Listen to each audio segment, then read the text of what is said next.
This episode is brought to you by Ghost Patch. Ghost Patch is a law enforcement owned and operated company specializing in patches, coins, and flex shields. Quality is top priority with low prices. They always offer free design work and never charge mold or setup fees. Stop letting the big companies rip you off and check out Ghost Patch at ghostpatch.com and ghostpatchcustom.com. Now to the next story.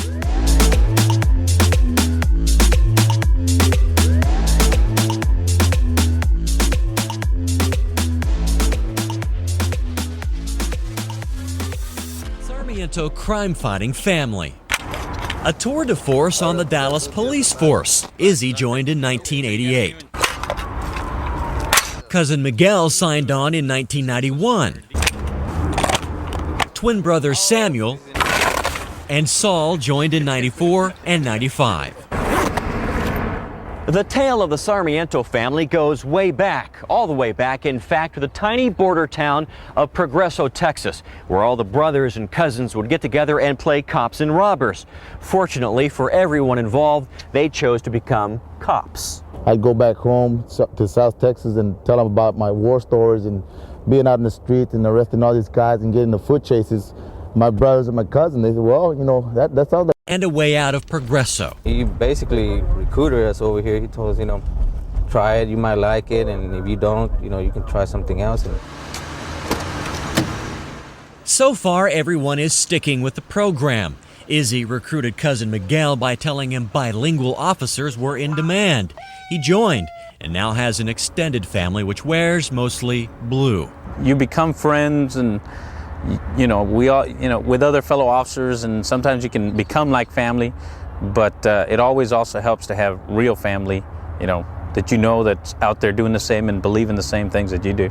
4/5, and I'm en route to that 6X. Police work is now a Sarmiento family affair, and it's also dangerous work. All four know anything can happen at any time. And you hear some officers get hurt on the radio, and you worried, you know, that it could be your brother or your cousin. And it's very hard for us. You know, one thing about us, we take care of each other, and, you know, if I hear something out in the streets that they're involved in, yeah, I'm going to try to make my way up there if I can. While Izzy is the first Sarmiento to wear a badge, most of the credit can be traced to his mom, who pushed the boys to become good kids. She died 5 years ago. She wouldn't be disappointed. All four wear the shield as a badge of honor. When you can come home and tell your loved ones, hey, you know, I just did something great out there, and, you know, it makes you feel good inside. So, yeah, I think I'd do it again. And then he started smiling at me. He said, you know what, son, I'm going to tell you something. He said, I already killed 3 people. He said, I'm going to be gone for life. That gun, we found out he had killed 2, and then he was from Mexico. He had already killed like 2 other ones over there in Mexico.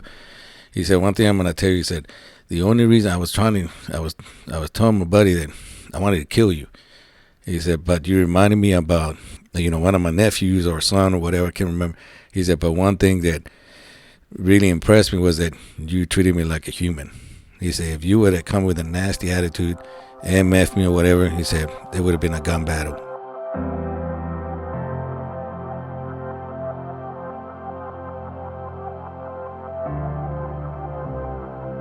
Going up there and then looking at the crime scene, it was graphic, you know, blood everywhere. And then what bothered me was, you know, it happened where they, you know, deliver babies, you know, and where, you know, we had to evacuate the floor, and it was chaotic, you know, and trying to, you know, the doctors and nurses were trying to help us move them out of the way.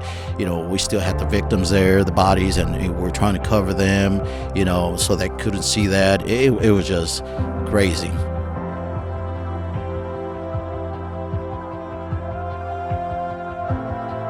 know, remember, I wrecked out first. You know, I was involved in a major car accident, and I always, you know, the man upstairs, you know, I would always battle with that, saying, okay, you know, why me?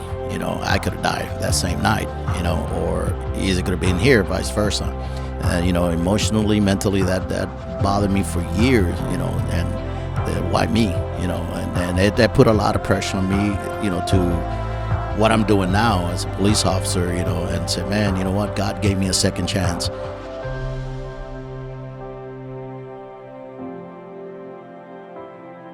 And you can talk to a lot of my troops. I've supervised a lot. One of the things with me, I always told them, I'm tough.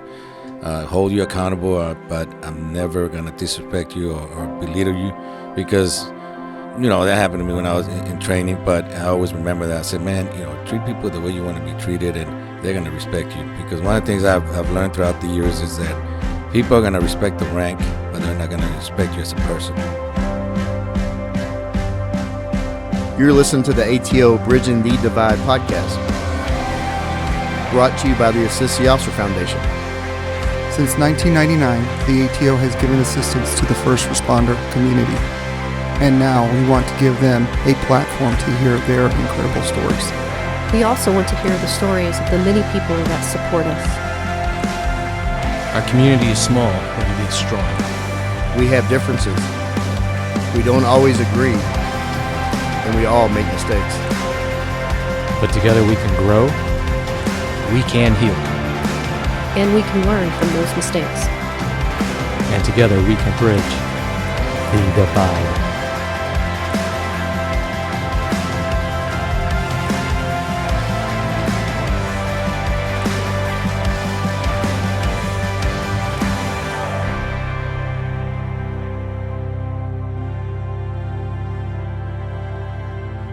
We herd sheep. We drive cattle. We lead people. Lead me, follow me, or get out of my way. General George S. Patton. When I think of today's guests, there is one word that comes to mind to describe these two twin brothers: leadership. They grew up in a small town in Progresso, Texas, and were born into a large family of 15. They learned work ethic early on as they would travel north with the family to work the agriculture fields. Both of these twin brothers wear the DPD badge proudly, as their Sarmiento name started here in Dallas in 1988 when their older brother, Izzy, joined the department. And since then, there have been cousins and nephews that have also worn this iconic patch and have served. I've known both of these men, these leaders, my entire career. I've always looked up to them as true badass warriors on this department. I take a lot of pride in getting these two men to sit down, as they are not ones to brag, gloat, or talk about themselves. They just come in, do their work, expect excellence and work ethic from those they command. And that is why they have both held high-profile leadership roles in the Dallas Police Department. It is my honor to welcome Dallas Deputy Chief Samuel Sarmiento, badge 7100, and Lieutenant Saul Sarmiento, badge 7293. Welcome back, Sarmiento twins. Thanks for being here. Yep.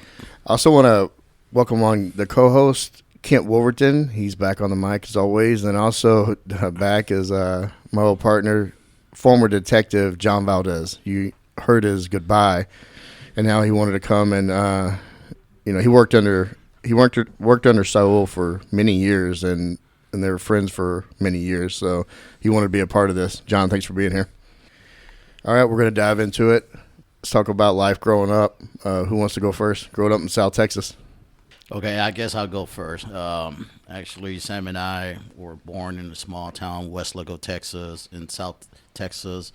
But we were raised in a small town, Progresso, Texas. What is the population in there? I would say less than. Well, back then, maybe less than 1,000. Yeah, Oh my probably God. 900. Dang. So, wow. So, what the school look like? I mean, was it like one grade all the way through kindergarten? No, actually, we had what is it? Kindergarten, first grade. We had junior high. We had the high school. Our mascot was lame. The mighty red ant. It was a big old red ant. Big old red hen. Wow. Just had to throw that out. I'm sorry. That'd be the title, the mighty red hen. Jesus. Now, the rumor is that the Sarmientos were half the population in Progresso. Is that right?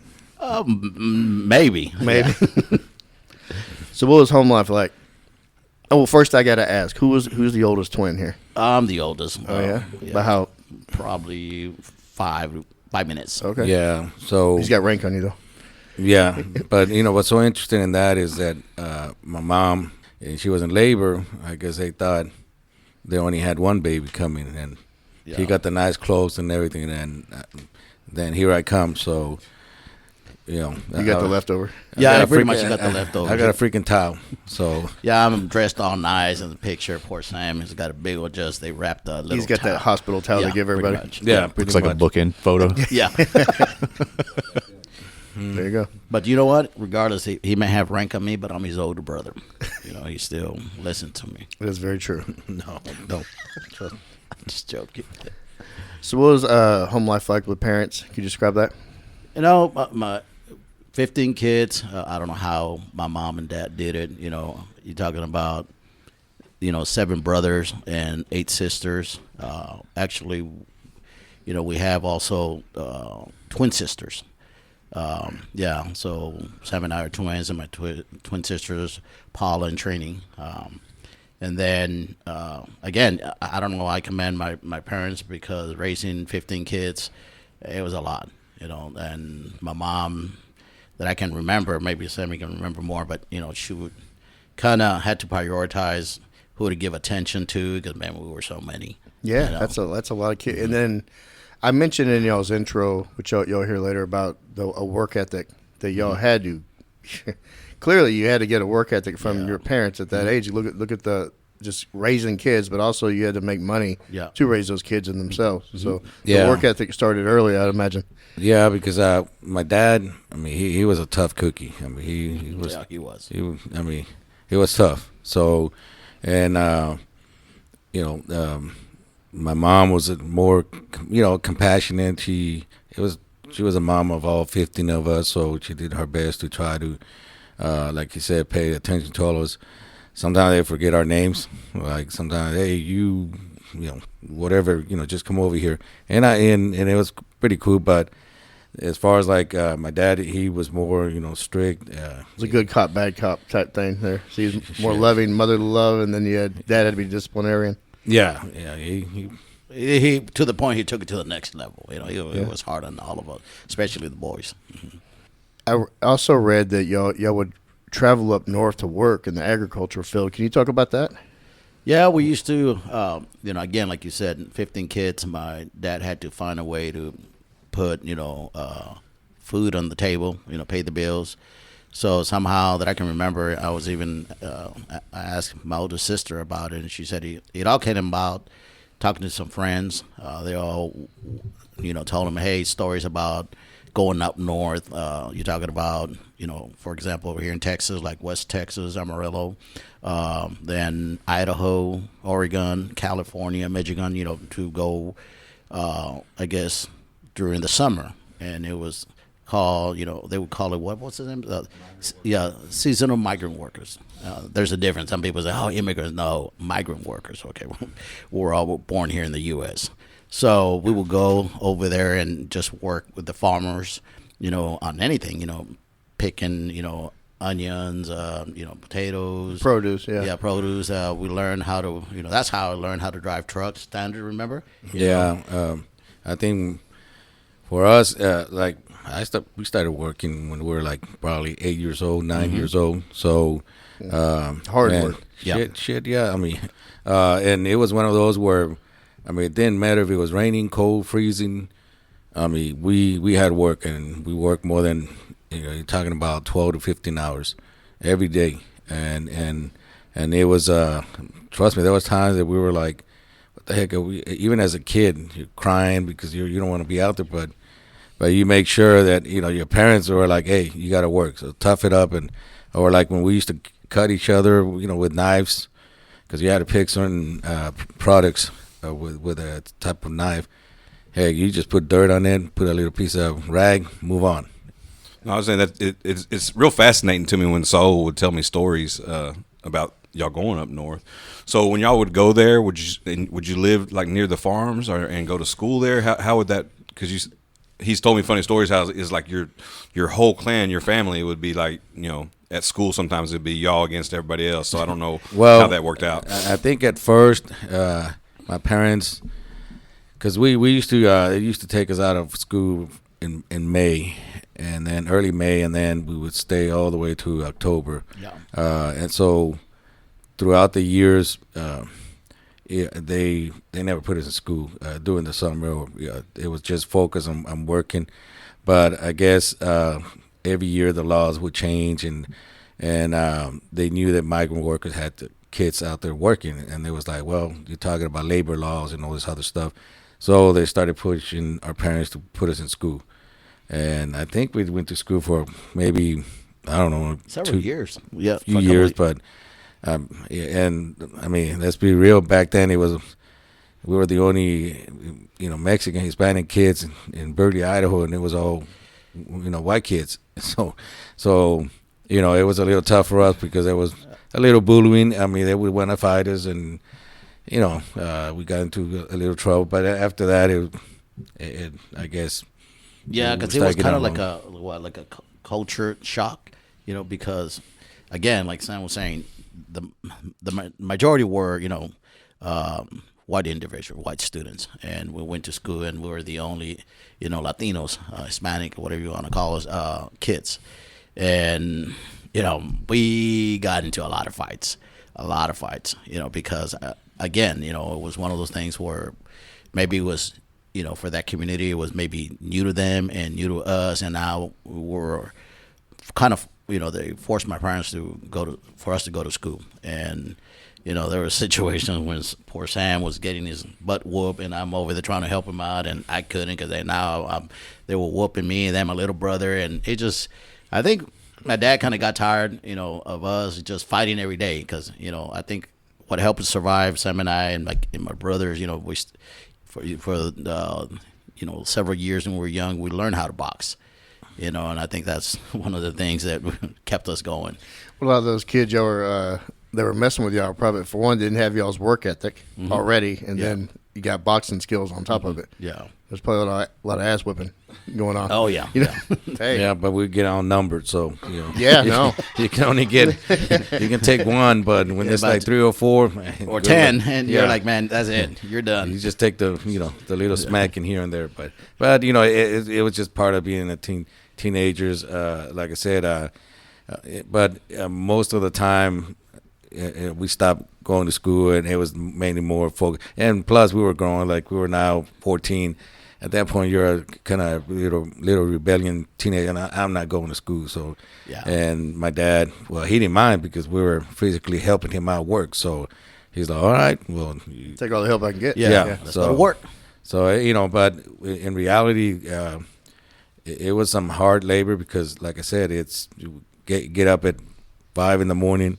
and then you get there at 6 and work all the way to 7 o'clock at night. Every day. The only day we had off was Sunday, and it was just to recuperate and try to rest. And then, but the focus was from May to October. That was going to be like, we're going to work real hard, and that was going to make us survive when we came back, for the next few months, and that would support the income for my parents to feed us and everything. Because one of the things that I can say and we're proud of, and my parents never relied on welfare. That was one thing that they always told us, hey, you gotta. There was times they had to get some food stamps because there was nothing. 15 kids, yeah. Yeah, but it wasn't something that we relied on. I mean, we worked. I mean, we had to work and make money, and that's how they raised us. And I think that's the mentality now. Especially me. The things that I have. I work hard. And my wife and my wife's the same thing. She was also, I met her in South Texas, and she was the same way like us. She was raised, her family, and that's what, kept me going. It improved my work ethics, and I'm always, they have the mentality like today, you said to be here at 10, I got here at 9, punctuality, just being on time. Well, both of y'all, I mean, I've known both of you your whole career. You are known for your hard work ethic, and you are known as tough guys. People, that's what your reputation is, and there ain't nobody. I've never heard anybody say you're lazy. No. And that started when y'all were. I mean, that's some hard labor. Yeah. For hours, and that become your norm. Yeah, and I gotta also give credit to my sister. My sisters we were not the only ones. 8 sisters were out there working with us too. And they all became teachers, but they loved more hard work. Yeah. So, and it wasn't only the boys. No. My sisters, they sacrificed themselves too. but we were doing it for our parents, and then just to better ourselves. Because one of the things that I realized, even going through the years, I'm like, man, I'm not gonna do this for the rest of my life. Hell no, this is tough. And to be honest, police work, I tell my troops, wherever I work, I say this is the easiest job I ever had in my life. Yep. So it's easy. Because again, like Sam was saying, yes, you're right about my sisters. All of them, they work hard, like us, and they wanted to help, my parents. And because, again, all that income we would use to pay the bills, my dad, to feed us, buy clothes for school, anything that we needed. And again, they never rely on, welfare. So y'all had a primary house in Progresso, but then y'all would have to travel for work. Correct. Right? Yeah. Okay. Our house was, that was our permanent residence, so we would go up north, and sometimes we would stay at, sometimes the ranchers will have a house, or most of the times we would stay in an apartment, or I used to call them labor camps. It was more for migrants, but it was a big area where that's where everybody went there and lived, and it was almost like a community, but it was all migrant workers. Yeah. And as it was also people from Mexico, but the majority was U.S. Citizens from South Texas, California. It was all wherever the produce was and work. That's where people would follow it. So that's a long drive. From South Texas all the way up to the I think it would take Midwest. us. Yeah. It would take us about 2 to 3 days. Yeah, and my dad never stopped. Only to sleep for a few hours and keep on, driving. Yeah, work. Yeah. What kind of car was it though? It's probably got a huge van. It was a big old truck. A long bed truck with everybody right in the back. Yeah, on the back. Yeah. It was kind of like a huge camp back there. Yeah. That's camper. Awesome. Yeah. Mm-hmm. Yeah, and it was, and then no AC. So when it was hot, and when it was cold, you were freezing your butt off too. So yeah, you come from South Texas, Progresso, and you get up there up north, you're like, damn, you need a sweater. Well, compared to what you're used to. Yeah. Yeah, it would snow in Idaho and Oregon. Yeah, it was cold, but that's one of the reasons why now I love the cold weather because of that. I do too. No, because it's hot. It's hot enough when it's hot. Mm-hmm. So all 8 sisters are teachers? Not all of them. I think most of them, decided to go to in the education. I got one of our youngest sister that was actually born the same day with us, Viviana. She's a nurse. But she's in the school now. In the school, and then so some of my other sister work for the government, but the majority they're educators. Yeah, that's one thing Saul's always told me, and I thought was pretty fascinating. Is out of all 50, all the siblings, they're all very, to me, successful and like civil service oriented. They got cops, nurses, teachers, state troopers. Yeah, that's wild. What's impressive, and I think that goes back to that upbringing and to your parents. Mm-hmm. Your parents molded y'all with a hard ass work ethic, and everything you earn, you work for, and you earn, you appreciate more than probably a lot of other people. Yeah, yeah. Chief, I do want to touch on this one thing that when you were 10 years old, you ran across a state trooper that it kind of impacted you. Can you tell that story? Yeah, it was one of those deals. It was in Idaho. I think it was the town Hammett, Idaho. I think that's what it's called. But anyways, I just happened to see the state trooper. He waved, and man, it was like the best thing I ever seen. I think I'm trying to remember because it's been a long time, but it was one of those deals where he showed us the car. Of course, back then they didn't had MDC, so it was just button, but I thought it was pretty cool in his uniform, and I think I'm just trying to remember, but I do remember him kind of like, man, this is pretty awesome. But I think that was the first initial influence, but I think the main one was my brother, Easy, going to South Texas and talking about law enforcement. That's what that made it an impact for us because, like I said, we used to get into fights, but we never were like thugs. Were to the point where we were doing criminal stuff.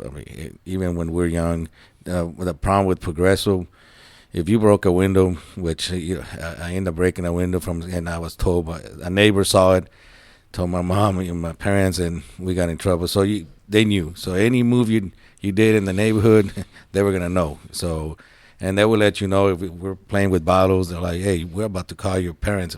We stop. Cease that. Yeah. On that note, Sam and I, our parents almost, we almost end up burning our house.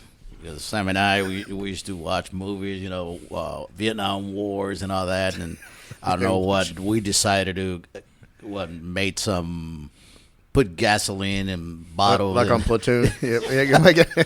So Sam and I were throwing those things at each other, and I don't know why, we could have burned ourselves, and I don't know what the hell we were thinking, and Sam threw one and hit the wall and almost burned the house up.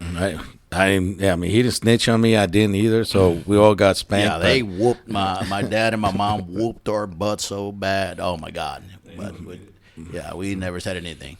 Not only that, I mean, that was a time where me and him were playing with freaking knives and like we had swords, and my dad kept us, hey, you be careful, you're gonna cut each other or whatever. So sure enough, I hit him. I almost rip a finger off of him. So it's bloody. we're playing like we're in knights, gladiators, and pow pow. And these knives were sharp, man. Yeah, and they're real knife. I don't know what the hell we were thinking, and boom! All of a sudden he cuts me. And so we got quiet. My dad, hey, I know something happened, and I'm trying to cover the. I'm bleeding. There's blood everywhere. And even though I'm in pain, bleeding, I'm still getting a whooping. Yeah, he's thinking about hell. You got to get to work. What the hell are you doing? Cut your hands. You got to work with your hands. And I work with that, almost losing my finger. Yeah. But that was your fault because you wanted to play with knives, so I went with it. So. That was your kind of first introduction to law enforcement, and then also your brother Izzy. We're gonna talk about him. Right. So what got you kind of was it your brother? Yeah, actually, I was in high school. I think I was either a freshman or 10th grader, and I remember Izzy would go down to South Texas because he would always do that every time he would, I guess, have time to do it. He request leave, he would go and visit. His siblings, and especially mom and dad. And at that time, we still had our grandparents, some of them. So he always wanted to be around the family. And every time, man, he would go down there and talk about his little war stories, foot chases, car chases, fighting the bad guys, running code 3 to shootings and cuttings. Man, I was like, you're just fighting with swords, and he's up there. Yeah. He's cleaning up the streets of Dallas. And to me, it was like, you get paid for that? I'm like, that sounds like a lot of fun. I'll do it for free. Yeah, I'm like, man, I'll do it for free. I'm like, oh my God. Well, he started in '88, right? Yeah. We've had, and I believe, I did a post the other day, like a teaser post of this recording, and I have a picture of Izzy, and Lance Crawford said that was my classmate. Yeah. I said, damn, that's right. Lance did start in '88, and man, '88 was a very rough year for our department. We've talked about before. Yeah, I think Cato was his classmate too. There's quite. Oh, damn, really? Okay. Yeah. Yep. Try and get Cato on here. So him coming down and tell those war stories, that just that right there. That was it. That was it. And I even told myself at that moment, you know what? In the future, I am going to be a Dallas police officer. I made up my mind. From that moment. And you started before, right, Chief? The what? You started EPD before Saul. Yeah, back in '94. So I think it was August '94. So. What happened on that deal? I guess we were getting ready. I was interested with DPS, and I want to also do immigration. So I had talked to my brother, and I said, "Hey, I'm also looking at other options." And looking back now, I think he planned everything the right way, where we did everything, the whole testing in 2 days, because he wanted to make sure. Because I had told him, I don't think he knows, but I remember I told him, I said, hey, whoever picks me first, or I'm a free agent. Whoever. I'm gonna go, and he's like, oh, don't worry about it. We're gonna get all the tests and everything, fast. And we did. We came together and we did all the testing and to be honest with you, I'll tell you the truth. I didn't want to come to Dallas. I kind of wanted to be more DPS. It's one of those deals where I want to stay in South Texas. So I came with an attitude like, man, I don't care if I flunk this testing. I'm going back home. And I think that helped me a lot because I wasn't nervous. And I was so calm, and that backfired on me because I would pass. I would pass the first one, second. And I'm like, man, when are they going to flunk me? So then I kept on going, and I'm like, shit. I mean, it's been like, what do I got to do to get fired? Yeah, and then I did the polygraph. I said, oh man, I'm gonna flunk that one. I'm done. And they asked you ever cut anybody with a sword? Yeah. So I answered the questions, and they didn't hit me with anything else. So I'm thinking I was done. So I'm like, I'm waiting. Please tell me I flunked. So then the guy's like, all right, you're going to the next whatever it was. I think it was the interview, the last one, or psychological. No, the psychological. Yeah. And even there, I said, well, I'm crazy. I'm sure they'll find something. So I'm out. Nothing. I'm like, you kidding me? So then the interview, that one, I go in. There was the interview board. Yeah, the interview board, and it was a captain and two. I can't remember, but anyways, he's freaking butthead. You know how you write the little note, you want to be a police officer, man. He read it and he starts cussing at me, and he ripped it apart, threw it in my face. Why do you want to be a cop? And I'm like, what the? I'm thinking these guys. Izzy didn't tell you about that. No, man. Okay. And I'm over here getting mad. I mean, trust me, I wanted man, if you want to go, one of those thinking. I was getting all ticked off. So I answered the questions. They're putting pressure on me. What are you gonna do? And all this other stuff. And then I came out and I'm like, man, that's it. I'm done. I'm done. Yeah. Because prior to that, there was a female candidate that went first. I mean, she looked all nice hair and makeup. She came out, the hair was all messed up, and she had like a rash. I guess it was the stress. Yeah, crying and crying. So I'm thinking, crap, the hell's going on in there? So I'm thinking, I'm next. And we were at the old building, 106 Howard, I think. Yeah. So they slammed the door, so I'm like, crap, okay, I'm next now. So I'm like, I'm out. So after I went through it, I came out, and I think it was at the time, that's when I got to know Michael Lewis. He was one of my classmates and became actually my first partner in Central. But I see him, and he's looking at me, and I'm like, he's like, hey, man, what do you think? I said, I think I'm toasted, so I'm going back to South Texas. And then they call me back in, and they're like, hey, congratulations, you're going to the academy in the next few months. Or what. I'm like, man, I mean. I wonder if Izzy told them to be like extra hard on you just for the heck of it, because he might have. I think that goes that way sometimes. Hey, man, just be really hard on him. Just my brother, Yeah, because I do remember that. I mean, he literally ripped a damn piece of paper and threw it, just threw it in my face. And I'm like, what the? How old were you then? I think I was 22. Oh, God, yeah. Yeah. That's when I started. I was 22. Yeah. I did mine at 106 Harwood as well. Down there, and they were, for the listener, we've never really talked about it, but we, any police agency, there's a process, and then there's a thing we call the interview boards, and usually it's a setup of 3 senior officers, and I mean, I had a lieutenant and a sergeant and a detective. It was Gallagher. It was a homicide. He was on my, and he was the biggest prick, but that guy, I was like, he's the biggest jerk, and Cheryl Scott was the lieutenant, or the chief. She left as chief, and I can't remember who the sergeant was. But Gallagher was such a prick. But then talked to him after. He's the nicest guy, and he was an amazing homicide detective. Yeah, even I do remember this Hispanic female. She was in traffic. I think she was a senior corporal, and years later I would look at her, and I'm like, man, but. Once I got to talk to her again, it's just a process. It's an act. It's an act. You flip a switch and you try to put pressure on them. But I hated them. Yeah, because I'm like, every time I would see him, but later on you find out it was just the process. A mind game, pretty much. Have you ever done the interview, like sitting on those? Yeah, I did. I did as a sergeant, lieutenant, and I mean, mine. You know how I am, and I don't smile. That's one of my criticisms, and always look like I'm mad. But I do remember I made like 3 recruits, candidates cry, and I could see that. But it wasn't like I'm screaming or anything. I finally had to stop him. I said, hey, hold on. I said, what's going on? And I remember one of them, he's like, well, I want to be a police officer. And I said, okay. I mean, hey, chill. I said, take a breather. I tell you what, let's take a break.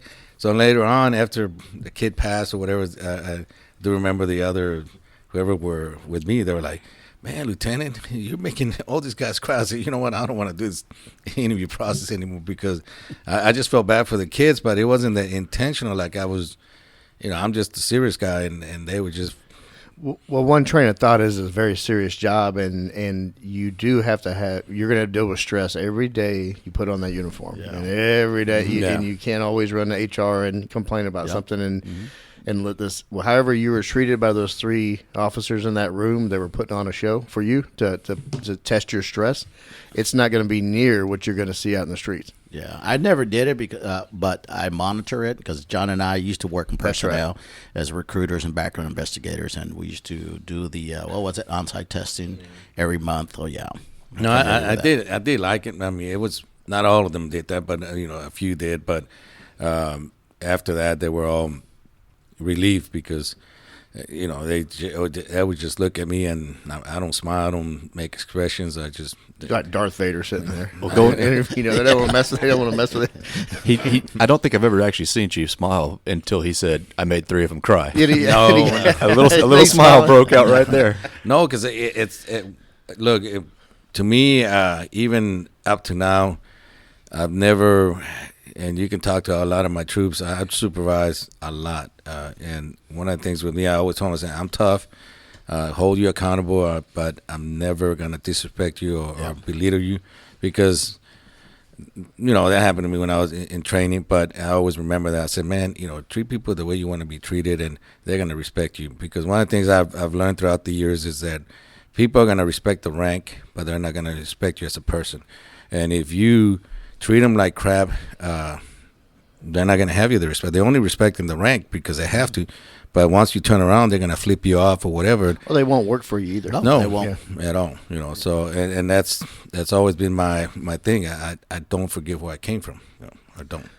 Chief, what class were you in the academy? First class, I was in, I think it was 241, and ended up finishing at 242.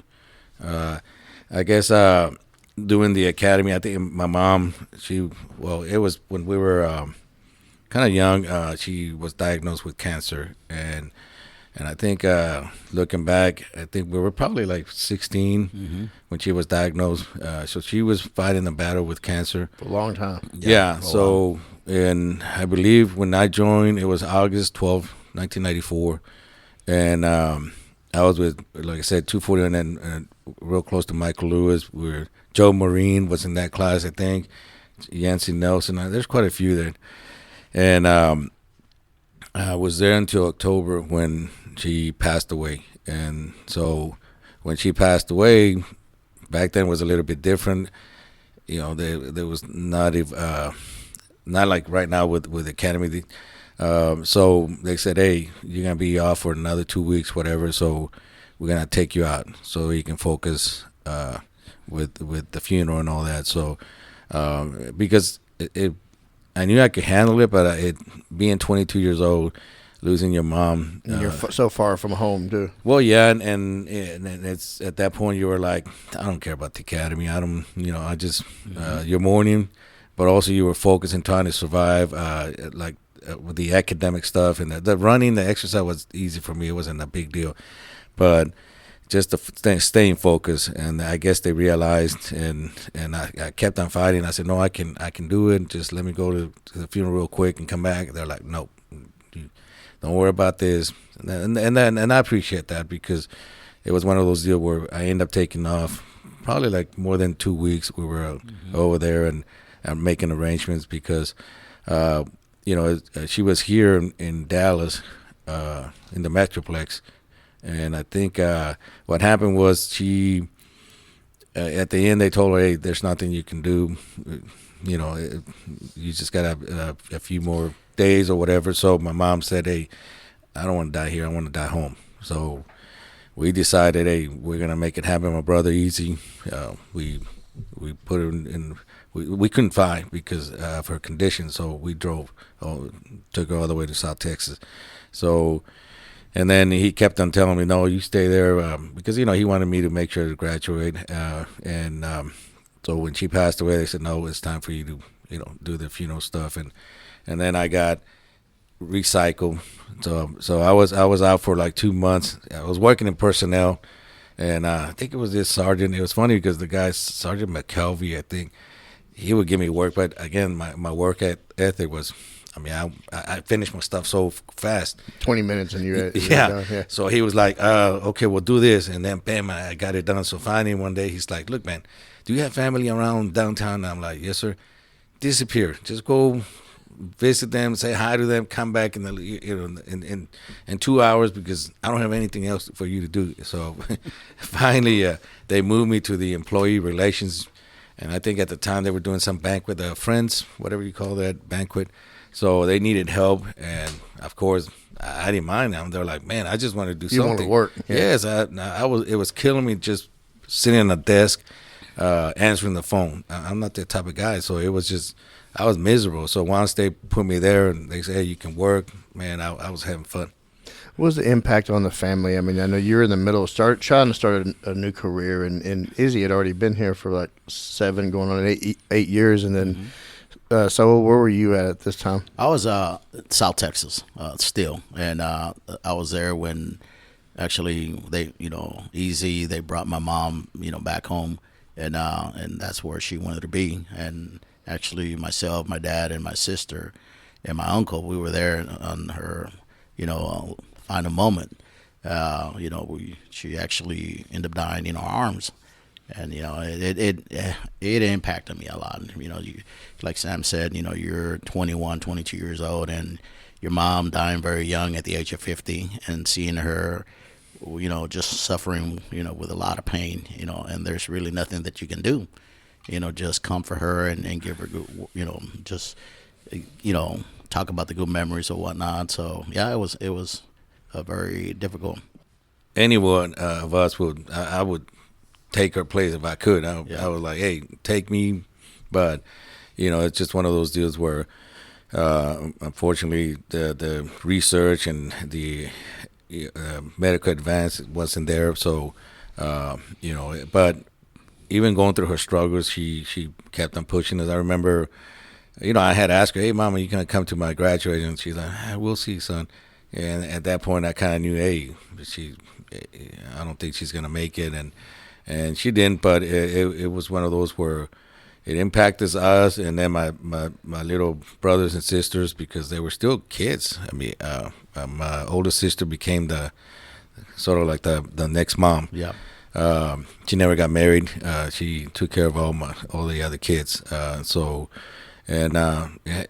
But it never broke us to the point where one of the things about us as a family, we never got into fights or we never, hated each other. We were always being close, and it was one of the things that she always pushed us. Even with our cousin, like Miguel, who was also a lieutenant here. I mean, we're close as a family. But as far as ourselves, our 7 and 8 brothers, I mean, we were real close.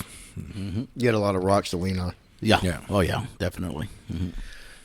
Chief, once you finally graduated, once you got recycled and you came back, how fulfilling was that for you to accomplish that? Awesome, because I was there in the academy too long, but I think again I think at that point I finally realized, hey, you know what? I think I'm gonna stay here in DPD, because my intentions was always I wanted to go back to South Texas, but looking now, it was the best decision ever. So it was awesome because we went to Central. And when I wanted to go to Southeast, I picked all the South Side. Heck no, they didn't. They sent us to. I went to Central, and then one of the things at Central, that was a reputation. They were tough trainers, and we did. I mean, I did have one, John Rigney.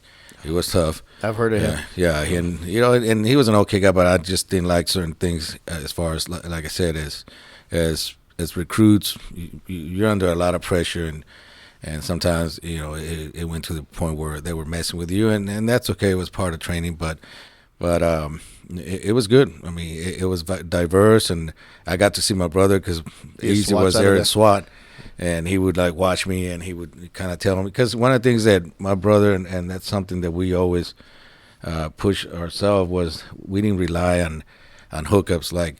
Yeah, I got my older brother, because even when I was in the academy, I never told him that Easy was my brother.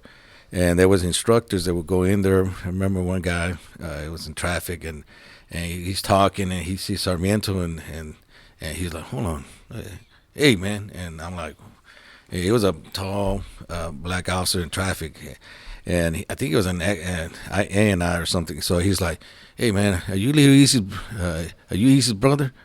And I'm like, yes sir, man. He's like, hey man, I mean, he started talking, and now he was nicer than all my classmates. Like, what, you have an officer as your brother? Yeah. And man, the word was out. And he says, what? Yeah. You know? Yeah. So every time instructors, they were looking for me, and you know, they were nice, but that was one thing that my brother always said, hey man, don't be nice to them, push them hard, you know, treat them just like the way the other recruits, and then they did. I mean, there was no hookup, hey, don't worry about it.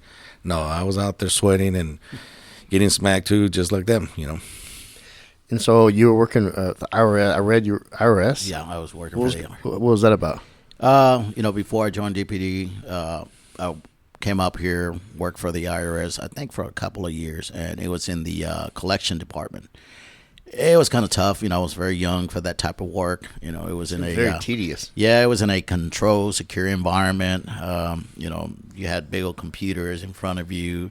You know, even before my first day when I went to report there, you know, going through the application process, walking downtown from a small town, Progresso, 900 folks, to freaking a million, huge buildings, and I was like, computers. What? Yeah, computers, and I'm like, you know, it was again like a culture shock, you know, from a small town to a big city, and then what the job that I was doing was, you know, collecting as far as it was collection, trying to help those individuals, the taxpayers, to, you know, help them resolve what they owe the IRS because they failed to, you know, pay their estimated taxes. Well, you know, when you're a self-employee, you know, and companies, we would try to set up installments agreements, and for those that wanted to cooperate, you know, the interest and the rates as far as they were very high. You know, once you owed a lot of money to the IRS, forget it. And those that refused to cooperate, then we would garnish their wages. We would put levies on their, you know, bank accounts and property. I dealt with a lot of, back then, you know, a lot of, you know, DPD officers that were working extra jobs that, you know, they didn't pay their estimated taxes. And I remember several of them, you know, later on when I got hired. I'm like, oh, man, I dealt with you before. But yeah, we remember. Yeah. Yeah. Good thing he didn't tell him, because they would have called him a squirrel. Yeah. Oh, yeah. Yeah. But hey, it was my job, you know. How did you get that job? Well, my sisters, you know, again, like Sam was saying, they were, you know, worked for the federal government. And my sister, you know, I needed a job. I came over here. I was working at a Walmart stand with my older sister. And she said, hey, they're hiring at the government. You know, why don't you go in? And I did. And that's a good job. I mean, it's a damn good job. Well, before that, you know, when I applied with DPD, you know, they were doing my background, and they had a guy head of security, because that, like I said, that thing was a restricted area, and he was in charge. Because you'll be surprised, like anywhere in any agency, you know, people were trying to scam. You know, some of my coworkers were sending, you know, refunds to their families, not knowing that, man, you're gonna get caught. It's corruption everywhere. Yeah, corruption. And he was the head of head of security. And, you know, one day he would show up with 2 revenue agents and, you know, handcuff someone, take him somewhere. And we're like, okay, you know, I mean, I was scared. So he learned that, you know, I wanted to be an officer, and he talked to me, hey, you know, I heard you want to be in law enforcement. You know, I'm getting ready to retire. You know, I would like to train you and you know, actually take my spot. You know, you'll be good at this, blah, blah. And I was like, no, thank you. I said, I always wanted to be a Dallas police officer. So, yeah. And especially you had 2 brothers already that were already on at that point. And a cousin, yeah. And a cousin. So what year did you finally apply for DPD? John and I guess, we got hired on September the 22nd of 1995. Yeah. John. Your pre-hires? No, no. John, straight on it. Yeah, we were at 106, you know, South Harwood, or 2014 Main, whatever you want to call it, at the basement. That's when I met John. I didn't know his middle name was. Man, he hated me for some reason. I don't know why. Yeah, to this day, I don't know why he just hated me. Him and Galvan. Yeah, me and Raul Galvan, Sergeant Galvan, who was retired, we were there, and They were just mean. John was looking, and we're thinking, he's Valdez, and I'm like, my name is John Vernon Valdez. I'm like, oh, Vernon. Oh yeah, Vernon. You mentioned Raul. He had a scowl too. Yeah. I mean, I remember I worked with him when I was in legal quite a bit. We got along, but I could see him get mean mugging the hell out of somebody. Yeah, I don't know why for some reason, but then we became good friends. Clearly, yeah, it clearly worked out. Yeah. What year was that? You said 1995. 95, Yeah. and you'd already been on about a year. and then your brother Izzy. So you go to the academy with Valdez, and how was that? What was that like? It was fun. We had a good time. Valdez had his own group of guys. We didn't at the academy. We didn't. He had his own friends. I had my own friends. I don't know why. But it was fun. It was. You make a lot of lifelong friends, though, if you do it right. And then when you look back at your time in the academy, I know everybody's wanting to graduate, get the hell out of there. But once you look back, you go, man, we had a lot of fun, and we got paid pretty well with to basically play cops and robbers in there. Yeah, and I mean, with my classmates, we did some things that it stayed with us. I guess joking around, and especially in the men's locker room, fighting each other, and then the instructor would show up and he acted like angels, but and that's how you got to know each other, especially like running and exercising, and you would pick a certain group that you got along with, especially lunch, because there was times that you had some you're like, man, this guy is getting on my damn nerve, and you stay away from that person. Oh, we had those too. Yeah, and then we had what's his name, John? Remember, you probably had him. He was a senior corporal. He was a black senior corporal. He would go in as an instructor, start yelling and screaming. Hiram Burleson. Yeah, Burleson. Oh my God! Yeah. And then remember when he's the nicest guy too. Yeah, he would fire the blanks. I was in the DT room. Yeah, I remember I was in the back, and we were in the room. class. No, in the class. And then he walks in, and all I remember seeing a gun. Bah, bah, bah. Man, I flipped the table. I mean, we're thinking, what the heck is going on? And then they're like, one of those hecks was like, get out, officers down, and you're running like idiots, but it was actually pretty cool. The first time I experienced him was, he walked in there and as an instructor yelling and screaming. The ethics class. Yeah, and then he started, Rick, get up. So I get up, and he's like, okay, can you explain to me, general orders, 207.0. I have no. And it was early on in that. Early on, I had no idea, and then he's like, get out. I'm like, I don't know. You're fired. Get out of here. And I'm thinking, in my mind, I'm like, okay, I'm fired. I guess I'm going back to South Texas because I just quit the IRS. And then I'm walking. I'm pissed off. I'm like, And then I walk out, and what was his name? Jackson, Senior Corporal Jackson. He was our class advisor. He's like, stop. I'm walking out of the parking lot. I'm, cussing. You're leaving. Yeah. Yeah. No. You're okay. It's just, and here comes another one. And I guess it was a game scaring everybody in the damn room. Well, that, and then I think the ethics class, like in our class, we were the first ones. And I remember everybody took that class, and I mean, supposedly it was a hard test or whatever. So they brought us in. They're like, hey, we got a problem. Half of you didn't pass the class. And I'm thinking, oh, crap, it's me. So, they told us, hey, whoever steps outside, they didn't tell us why, but they said, we're going to call your name and you're stepping out. So I'm thinking, if they're calling us out, basically we're getting fired. Pink slip. Yeah. So then my name, they call me, and I'm like, crap. I mean, I'm done. So I'm walking like, oh well. And then I think it was Gloria Perez. She was the lieutenant. Yeah. And she stops me, and she's like, you pass. I'm like, what the? Oh, okay, cool. It's to add more stress. Yeah. That's all. That's what it was. It was a mind game. I want to describe Hiram Burleson though. This guy, he big dude, bald, always sweaty. And he's in there, and he's like, literally, we're terrified. We're all early 20s and mid 20s, and this guy's in there, and he's screaming at everybody and makes them stand up and trying to answer questions. There's no way he probably didn't even know the damn general order question. But you're fired. Yeah. You're like, oh my God. People left and right. Yeah, and you go out in the hallway, and you didn't want to make eye contact with him at that point. You're staring straight ahead, and you're hoping you don't get called on. And then it kind of segued into, ethics, and this is not the way you want to treat other people in the professional. But damn, it was scary. But man, he was the nicest guy. He was a nice guy. Yes, But looking back, I think that to me it was more of the discipline side that they were trying to teach. Like, remember, they would tell them, make a hole, and even with senior officers, and you would make a hole if you didn't. You went to do push-ups or sit-ups, and I mean that was just part of the culture back then. Well, now they didn't do this whenever we were through. That you have to go walk down the hall, and they still do make the hole at the academy. It's ma'am, sir, Yeah, sir. that's annoying. It sounds like the birds on that Finding Dory movie. Remember they're mine, sir. Yeah, sir. it is. It's like I always grin. I always grin when I walk through there. And I'm like, okay. Hiram was on my applicant interview board. Really? Oh, was he rough? Oh yeah, no, it was hilarious. Looking back, like in the moment, it was not cool. But he asked, "Have you ever been in a fight?" Yeah, I've been in a couple fights, whatever, nothing big. And he goes, "Did you win?" And I said, "Well, I didn't lose." And he says, he stands up and he slams his hands on the table, right? And we already discussed he's a huge dude, right?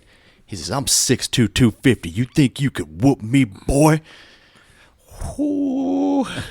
I just kind of sat back in my chair. All sweaty. Yeah. No. I said, yeah, well, I guess we're going to find out. Like, this is about to happen. Right. Yeah. I'm in a suit. Like, you're about to kill me. Okay. Yeah, no, John was my background. Yeah, Valdez, yeah. He did a lot of people. John, you done a lot of people I've had on. So John was my background investigator. I did too. And so a lot of people that are in the command staff. Yep. I got a pretty good laugh out of your retirement episode where you were like, I didn't really impact too many people. I didn't do anything cool. No, you impacted a lot of people, more than we'll probably admit it. But yeah, I mean, I'm only here because of John Valdez. So I did read something, your class motto. So what was that? Oh my God, it was kind of cheesy, right? They all are, but go ahead. Yeah, it was something about. You know it, John. I know. I bet it's laminated in your man, pocket oh right my now. God. He was singing. He wakes up every day and salutes and says it. No, it was something to the effect class 247. We're here to serve you 24/7. Oh my! It's committed 24/7. Okay, yeah, committed 24/7. Yeah. You know what's so funny? I don't even remember mine, and I had two. I had no idea. Seriously, Sammy had two. Yeah, I really don't. Well, looking back though, everybody's so proud of those mottos. Yes. Other than Sammy, he didn't care. But everybody's so proud of those mottos when they're up there and they're screaming them and they're screaming them at the academy. And then after you walk out that door, you graduate. So it's over. It's over. Yeah. I mean, do you guys remember yours? I don't. But best of the blue 252. Ours didn't even really rhyme with our class number. I didn't know we were supposed to add that in there. I think it was dedicated to the call of perseverance through it all. That ain't bad. It's still cheesy. They're all cheesy. Right, they're all cheesy. You can't have anything super cool. And depending on the numbers that you're having to work with the class, it makes it really difficult. Oh, God. Yep. Good thing I don't remember mine. Seriously. I don't. Imagine the one like class 300 or 400. What has a zero as it? But that's kind of. I think they probably change it. There's a lot of poets on the department that come up with that crap and win down in the class. Well, they've got to be recycled. I mean, how many words rhyme with two? And four. It's the same thing over and over again. So what? Well, we just graduated 399, so 400 is up. Oh, we just came last Friday was 399. So yeah. So where did you go? So I ended up going to also Central, dang. and that pissed me off. And he was already there, and then you had Sam. By then, I think he was in CBD, and I was like, Sam, I wanted to go to Southwest, wanted to go to Southeast, and no, they sent me to Central.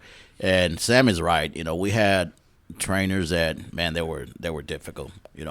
I know, I get it. That it's part of the the program, but there were some that they took it to the extreme. Treating you so bad. I had my classmate John Merritt. John also hated it. Central. Cherie Hatton was there. With me, and it was hard. It was. No, I think for us, and I mean, I still have an accent, but back then, our first language it's been Spanish. I mean, we're a border town. We always spoke Spanish, and then what you call Tex-Mex. But when you came up here, you had to speak English, and I think that to me, what I experienced was the accent was like sometimes they would like, "What are you saying?" and it was kind of hard. But later on, I guess the longer you hear your voice changes or whatever. So, and one of the things that people don't understand is when you speak two languages.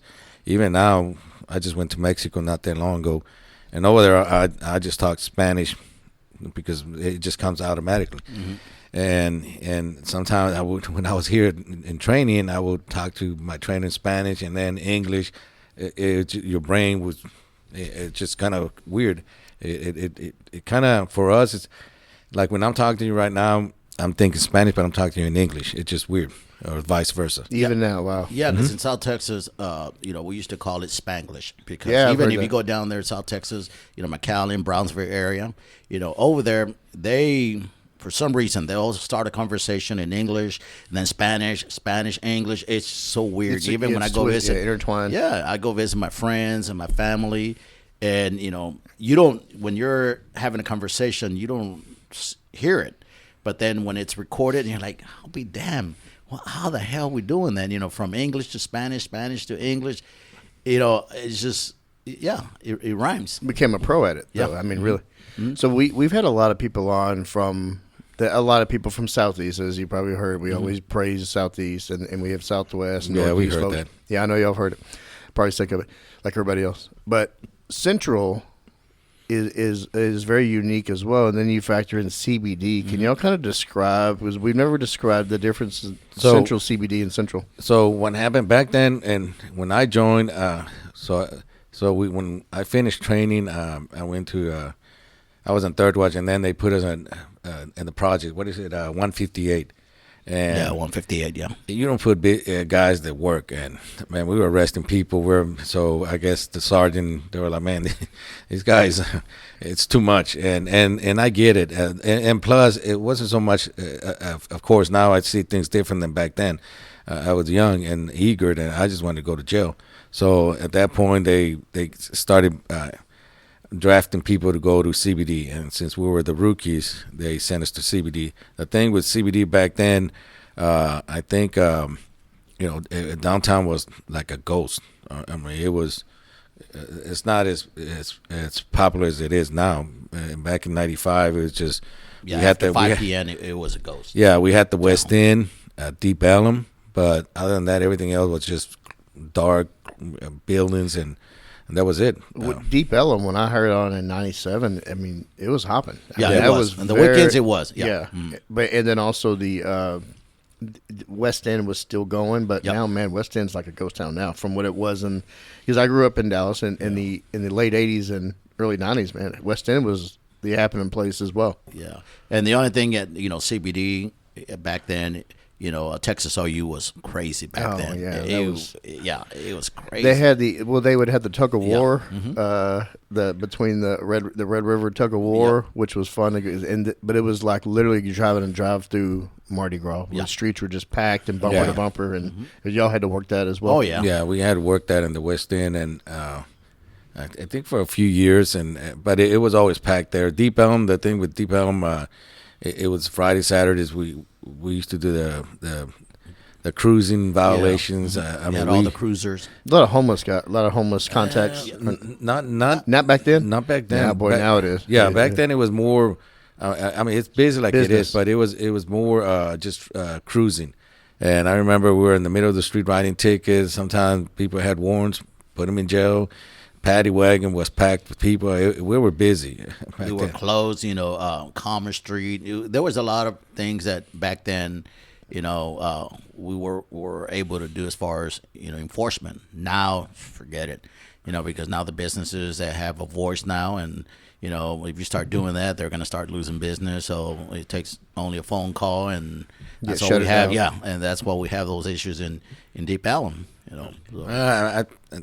I see it more different as far as back then. You know how you were trained, and we were proactive. And I'm not saying we were more self-initiative activity rather than answering calls. Yeah, I hated answering calls. I just wanted to go to jail. I just wanted to write tickets, whatever, and that was my focus. Answering calls for me, like accidents, heck no, I couldn't stand them. Yeah, especially downtown. Yeah, so all I just wanted to go is just write tickets, go to jail, and that was it. You get an accident downtown, it locks up the city. Oh, yeah. Yeah. So both of y'all have your foot in the door, and you're at Central. What did your family think about yet another family member going into law enforcement? You know, you touched on your cousin Miguel. Yeah. And how long had he been on at this point? I don't know, because I know Easy, he got hired back in 88, and then Miguel hired in 91, Sam in 94, and then me in 95, yeah. And then my cousin Agustin, Martinez in 2001, yeah. Wow. So, and then now we have my nephew, David Cortez. He works at Southwest with me, a different watch. He joined the department, I think, in 2017. Man. Yeah. Yeah, I'm sure that's incredible. So the family back home, though, the other siblings, they... that I don't think, they knew, since when Easy became, a Dallas police officer, and then my cousin Miguel, and then Sam, I think, they weren't surprised. They knew I was going to do it, and they were happy. They were very supportive. Mm-hmm. Well, not only that, but as twins, I'm sure when you talk to the other ones, twins follow each other. Yeah. So every job we had, we worked together every job. Yeah. So even when we were working for Pizza Hut, Walmart, we always worked together. Gas station together. Yeah. So. I really appreciate the twin connection. I'm married to a twin, and that I know exactly that way it is. The Candelarias and I, we're good friends, and I just see that connection that a twin has. But and even I us, appreciate it. Even us as twins. A lot of people, they say, y'all had rivalries, blah, blah. No, Sam and I would never, competed. Except when you're like knife fighting. Yeah, those stupid incidents. Around. But we never had any issues. Sammy was always supporting me, vice versa. We helped each other. Is that how your sisters, the twins, are? Yeah. Too? Oh, yeah. That's They're great. the same way. Did you guys ever steal each other's homework or take credit for it? We, it's funny because, Scott Bazan? He was a PES for so many years, and now he's the background investigator. Scott used to go in South Texas. There was, back then it was called University of Texas Pan Am. And Scott, he was a CJ major, with us. And, that's how I got to meet him. We had the same classes. And Sam, him and I, sometimes we had the same professors, you name it.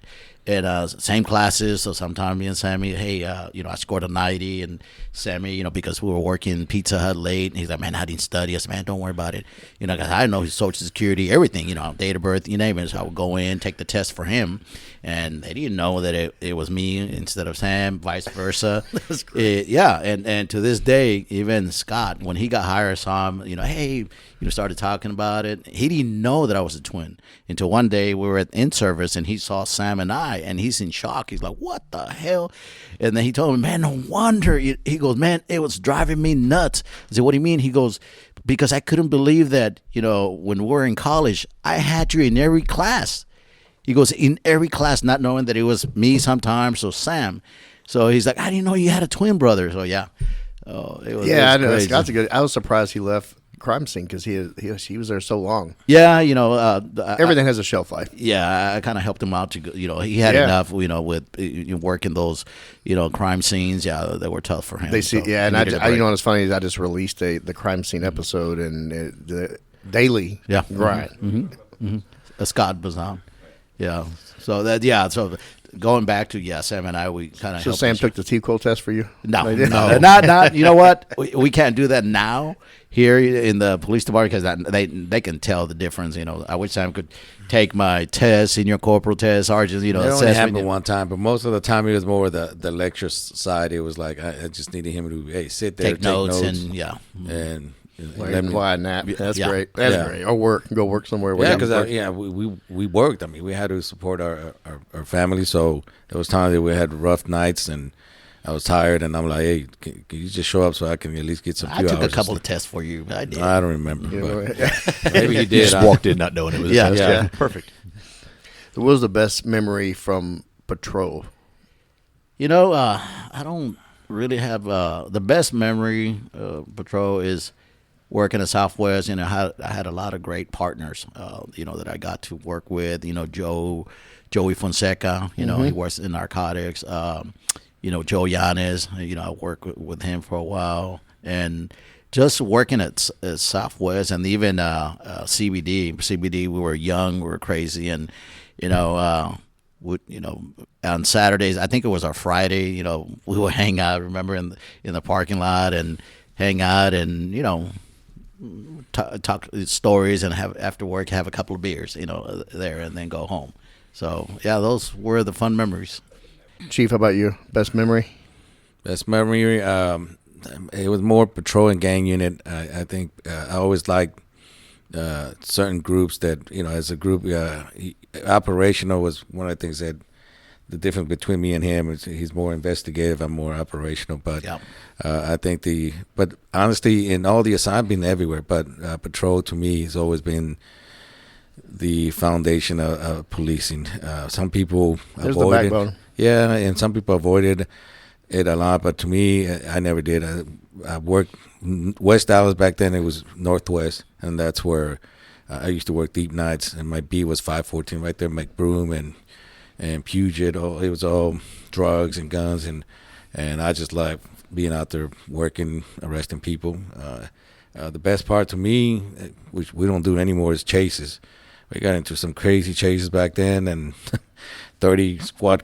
There were some that were coming from Southeast, and I mean, it was like it was crazy, and that was the thing that to me I had to where. Man, I thought I wrecked out, and I'm thinking I'm hitting a pole or something, and then all of a sudden the car just stopped, and instead of just freaking out, you still continue and get back into the chase, and like later on, worry about it later. Yeah, and then later on, you're like, man, I could have gotten killed, but at that point, you didn't even think about it. Chases are fun, but damn, they're dangerous. Yeah, no, and looking back now, but when you're a young officer, you feel like you're Superman, and honestly, to me, I never fear like that I was gonna get killed or injured. It's just, to me, it was work and fun. Well, one thing I've learned throughout the years is I always, like for me, I always told myself, like, look, I'm going home no matter what, and whatever happens. That's my number one goal, and if I happen to go, I'm taking the suspect with me. I'm not going by myself in a gun battle. That's just always been my attitude. Y'all decided to climb the leadership ladder here at DPD. What got y'all to do that? For me, it was more being an FTO. I think when I had some FTOs, some recruits that I always felt like I wasn't going to treat them the way they treated me.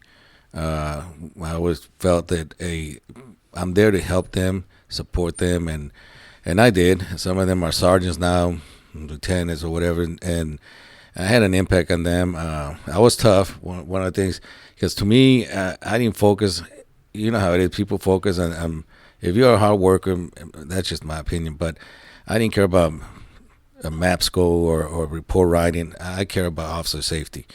If I saw you doing something that I felt that it was a safety violation, I was going to be all over you. Because to me, like I used to tell them, I said, it only takes one mistake and two things are going to happen. Either you're going to be severely injured or dead. And I said, you can't correct that. You can correct maps, the maps code, routes, report writing. But when it comes to officer safety, there's going to be consequences if you don't watch your back. And that would, to me, after that, I was like, man, this is not bad. I decided to take the sergeant's test. To me, even as a sergeant, it was probably the best rank for me because I was still engaged with my guys. I was tough. One thing about me, there was officers that kind of, I shouldn't say hated me, but they didn't like being supervised by me because I would tell them, I said, look, if you're lazy, if you're a whiner, we're not going to get along. I want people that work hard, that are honest and have integrity, the whole thing, and take responsibility for their own actions. And I said, if you're that type of guy, we're going to get along. I'm going to take care of, I'm going to fight whatever I can. If it's something where you were about to get disciplined, I'm going to explain it, why we did this, whatever. And I said, and one of the things I always told them, even up to now, I'll be the first one to take the blame. I will not put my officers, in a situation where I'm going to blame them. them at all. And once I became that sergeant, I know he's got his own story, but at that point, being around a lot of guys, I had in the gang unit, I had, like I said, 418 that worked for me. I had Edmund Chaka, Kevin Whitworth, Jeff Miller, a lot of guys, Paul Inman. So some hard charges. Yeah, and I love those type of guys that wanted to work hard. And then you had your average ones, but the thing that I always did is trying to balance. Some people were good at certain things, and that's what I would focus on. I say, hey, you know what? I've created some good teams. When I went to the Knock and Talk with Chief Cadena at the time, they started the Knock and Talk again, and at that point I wanted to get out of the gang unit. And I remember he called me. He said, hey, you want to try this Knock and Talk? I said, man, heck no, it's too much rules and all this and that. And then he's like, well, you can pick your own group. That's what drew my attention. I'm like, okay, so I can pick my own guys? And he said, yeah. And I did, and I had some good guys, and we did some good things. And then that's when I decided to go for lieutenant. When my daughter graduated from high school and she went to college, that was a perfect opportunity for me, because I did it as a sergeant 11 years. That's a long time. Yeah. And I loved it because I was everywhere. And then when I became the lieutenant, I think I was sent to Northeast. And that's when you learn, because as a lieutenant, he's about to find out, and I'm sure he has now. As a sergeant, you still hang around with your troops. Mm-hmm. But once you become a lieutenant and up, different. You're lonely. I mean, people are going to fade away, and that's part of the job. It's not because you have to kind of separate yourself. It's like I tell people, I always tell them, I said, look, I always have an imaginary line. Even friends that I have, I said, you don't cross my line on this side, I don't cross yours. It's always going to be that way. And now, especially you're a chief now, even as a chief, it's definitely, I do talk to people, like when we're on our own, even here we can BS or whatever, but when it's business, it's business. And I tell the guys from 8 to 5 or whatever hours, you're not a friend. We're going to work, and that's the way it is. And I think it just, the higher, like I said, like I told you the story earlier, I didn't plan to be a major, to be honest. I wanted to stop at lieutenant. That was it until I talked to Ruben. He was, at the time, he was a deputy chief. I think he was a deputy chief or major. I can't remember. Ruben Ramirez. Yeah. So I think he was deputy chief in investigation. Yeah. So he's the one that kind of stopped me and asked me if I was going to interview, and I told him no, and had a long talk with me and convinced me. And I did do it, and got selected for the interview, and I couldn't back down. So, and like I said, it's been, every rank has its differences. I think even as a major, I've done patrol 3 years. I ran Northwest, and you tend to mentor a lot of the guys, talk to the troops, and my philosophy has always been, like I told you earlier, I go to details, and I introduce myself, and I let them know, hey, this is who I am. All I ask from you guys is hold yourself accountable. Do not lie to me. Tell the truth. You're going to be fine, because a lot of mistakes are being done in good faith. You think you're doing the right thing, and somehow you violated a policy, and it's not the officer's fault. And our job is to make sure and coach them and give them the training they need. But you also have the officers that maliciously violated a policy, or making excuses or whatever. Those I will, like I said, I'm not going to hold back anything. I will show no mercy on them. Whatever the discipline is, I'm going to hammer them, because to me, I feel like, hey, you should take pride of this job. And I could tell them, I said, put you in a bad spot too as a commander. Yeah, and then, because to me, one of the things is, I don't forget where I came from. I got a white copy here and there, but never to the point where it was more of a violation of policy, that you were thinking doing something right. And not every supervisor is going to be the same. Some sergeants are going to be hardcore, and they're going to hammer you. Hey, it is what it is. But I always felt like, one of the things about me, I've been in more than 20 years of wearing the gold badge. I never wrote somebody a white copy because they just pissed me off. Never have. Me neither. I always do the thing is we talk in person, and I say don't ever do this again. I said because next time I'm gonna hammer you. And to be honest with you, it only takes one ass chewing, and those guys that work for you, they respect you. They're not gonna do it because they felt so bad. I even had people come back and feeling like crap, and a week later, still kind of down. And I'm like, hey, what's going on? And I said, what? And they're like, can I talk to you, even as a chief? And they apologized. I said, look, man, I said, we took care of that last week, and well, I feel bad because I disappointed you. I'm like, no, hey, if you did a mistake, you admitted to it, you own up to your responsibility. That's the respect I want, and I respect you because doing that, you never made an excuse, and they feel great after that. And I said, look, man, just put this crap behind. I'm not a vindictive guy. All I ask you is just do your best out there and go home every night. Period. So, how about you? Me, I guess the same thing with Sam. I became a senior corporal, wanted to train, but I don't know, something happened, that I ended up taking a different direction. I became a detective. I started in the robbery unit. No, before that I was with John in personnel. I was a recruiter and background investigator, and then from there went to capers and work in robberies and work in assaults.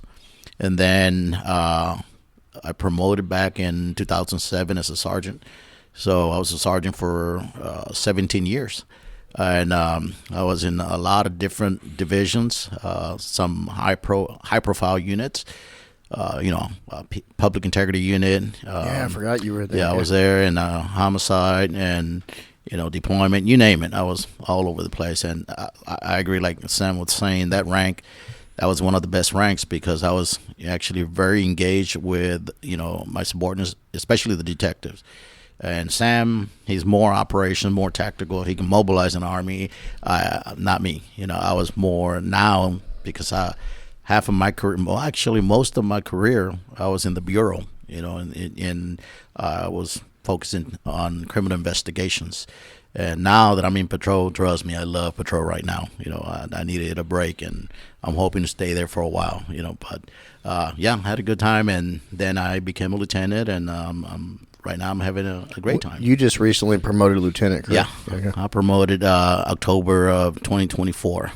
Damn. Okay. Yeah. So, I got to say, we want to get into your time in homicide as a sergeant in homicide. How long were you a sergeant there? I was in homicide, I would say 6 years and 5 to 6 months. Okay. I will tell you what your reputation is for other people that I had talked to, like that patrol and other detectives. You had a great reputation of you take care of your people, but also you're a hard ass. And when you showed up to the scene, you made sure there was the first responders, the cops that were out there, the patrol or whoever. That was your scene, and you were preserving it for the case. Yeah, I was kind of tough, but there's a reason for it. There's a reason for it. Years ago, when I was in patrol back in 98 or 99. Fort Worth PD, they were in a chase, and they were chasing a suspect, and dispatcher was asking for anyone who was up north. I was actually element 417, and dummy me, I'm young, okay, I'll go up there, and I get up on 30, they're going eastbound on 30, and all I see, I'll see a DPS, I'm trying to catch up with him, and finally I cut up to him, and all he does is pointing back. He's like pointing back, and I'm like, so I'm looking in front of him. I'm like, there's no one in front of him. What the hell's going on? He's chasing, right? So he's doing this, look in your rear for your mirror, look behind. So I look, man, all I saw was a tsunami of red and blue lights. So the chase is behind me. I'm like, oh my goodness. So by that point, I'm like, we're coming up to passing Hampton, going towards downtown, and it was 5:00 p.m. Okay, so traffic is, all the traffic lanes were in a complete stop. So by the time you know it, the guy's wrecked out. They're there, and we get off, and they're pointing guns, and turn out, the guy, they end up shooting the guy, the suspect, I'm standing next to the Fort Worth and trying to, get information so I can tell my chain of command or dispatch, right? And then first shot, and then I see, a truck driver just jump out of his truck and I guess he left it in gear. That thing hit my squad car. It's a big old mess. So then we get close. There's a female there. Suspect had a girlfriend. So we're all pointing our guns. She grabs the gun. She took her own life. So, we go and I don't know why, she was, stay in my lane, thinking we're paramedics, so we get her out. So we did everything we could. So I never forget, man. It was a homicide lieutenant, which he became a deputy chief from North Central, Lieutenant James Elliston. Okay, he was a lieutenant, and SIU Sergeant Joe DeCourt. So they all showed up, and man, they weren't too happy with me. We pretty much made a mess. We made a mess, and he's like, man, they got on me so bad, me and another female officer, and it just stayed with me, that, oh my God, and I felt so bad. And I think that's what I told myself, I will never do that again. And that's why I took that mentality. Yeah, like in homicide, Saul would, when we go to scenes, sometimes like I would get there first, and we would like be like a mediator because we knew how he wanted the crime scenes, or he wanted just everything secure. Because in patrol, how patrol is. It's they're like dogs. They chase, and then when they get there, they just have no interest. They're like, oh man, they did their job. So I'd tell them, say, hey man, Saul's coming out here, y'all, but y'all need to widen this crime scene out, tape it off, stay out of it. Quit walking around in it. There's no reason to be walking around in it. And then he show up, and I remember one time when one of them was like, God damn it, there's those Sergeant Leather and Vinegar, and they walk off. They just like they don't want to get their we've had plenty of them where they take one of them took for example took a rifle from a murder and took it out and they found it in a trash can. It's perfectly fine in the trash can, whatever, but he took it out and finger fucked it and all kinds of stuff, and then put it back in there. And so I was like, that messed up the whole crime scene. So I was like, what the just screaming and hollering. I'm just like, man, because there was some situation where officers, they didn't know better. Some of them they're not doing it maliciously. We don't know because they don't have that experience. Of they don't have they need to work a case, and they don't understand that stay in your lane. You just secure the crime scene and let the detectives and the sergeant, us, we're the SMEs. We're the subject matter experts. Let us do our job. No, and I think part of it too is it's the experience of the supervisors, patrol supervisors. You have a lot of young ones now where. Like he would call me and hey, you need to tell your Northwest guys. I say I got it, and I would let them know, hey, don't make sure you cover the crime scene. Make sure you don't let officers walk through everywhere. And sometimes he would let me know, hey, you're an officer. I said, I'll take care of it, and we would have a talk with our lieutenants. But I think part of it's too. Again, it's just the way that affected him. It just like with me being an FTO, I became the FTO coordinator, and I have ex-recruits that couldn't stand me because I was tough with them. And I even had one. It was last year at the academy. I was in service. Two of them, I didn't even remember them, but they were like, man. He said, Chief. He said, you don't remember? I said, nope, I don't. He said, man, you were tough with us with officer safety. He said, we hated you. He said, one of them said, hey, I got involved in the shooting. He said, everything you taught us helped me go through the process. And I said, I never panic. And I said, well, there you go. And they were like, no, he said, looking back now. And one of them, I think he was about to retire. He said, it was you that impacted us that made us who we are now. And I said, well, and I said, well, I appreciate it, but it was more just trying to make good officers. And I think it comes back to our work ethic that we always led by example and just wanted to make sure that we had good officers. And I never like John was saying, one thing that patrol they don't realize that there's a reason why we have to protect the integrity of the crime scene, because you have to protect the integrity of the investigation. One thing, you learn a lot at the crime scene. I know, probably Courtney told you as far as the stuff that they do. We deal with DNA, with fingerprints. We tend, it would be up to the detective to, get with Courtney's, PES as far as how to process certain things, or what has evidentiary value, for the case later on, that would help with a conviction. And my mindset was, when I was in PIU, I was there for several years, and I took that same mentality to homicide, where in public integrity unit we would go after unfortunately the dirty cops, dirty city employees, and I would tell the detectives at the time, we got to give it 120%. They don't belong here. If they're dirty cops, dirty firefighters, you name it, and let's get rid of them. At the same time, you also give it 120%, to exonerate those, because anyone can wake up any day and, file a false allegation against whoever in the department. So I took the same mentality to homicide, and, there was a detective there, he's no longer there, that put that in my head, that one of my veterans, he said, what, Saul, he was a good friend of mine. He goes, we as homicide detectives, even you as a sergeant, we work for the victim, okay? Plain and simple. Our job is to bring justice to the victim. And also the second job is to bring closure to the family, and that was my mindset. And I kind of stole 3 words from Bill Belichick. You can ask John, my mentality was just do your job. That's it. Do your job, and I won't bother you. I hated lazy detectives. Fortunately, I didn't have none. But they were my squad. John. I'm kidding. No, you know what? I was blessed for several years because I had a bunch of veteran detectives. We were, the A team. I'm sorry to say it. We were, but. No, I love that. In Dallas Homicide, if anybody listens to the show knows how much I appreciate our homicide unit, and having on old Detective John Palmer, and we had Ice on, and had all these, Valdez has been on. It's just, I appreciate this department's long history with excellence, and that going back to the Captain Fritz days. Yeah. So I want to get into some critical incidents. There were several. In homicide, and, thank God in patrol, I vaguely remember, because I was very young. I had some shootings, some, homicide that I responded, and back then we weren't too deep in it in the investigation.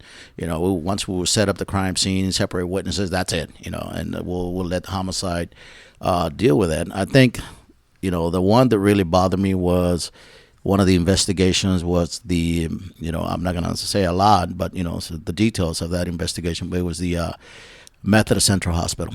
That was the main one that really hit me hard because, I was actually the first one responding, because, as a homicide supervisor, you get all the notifications.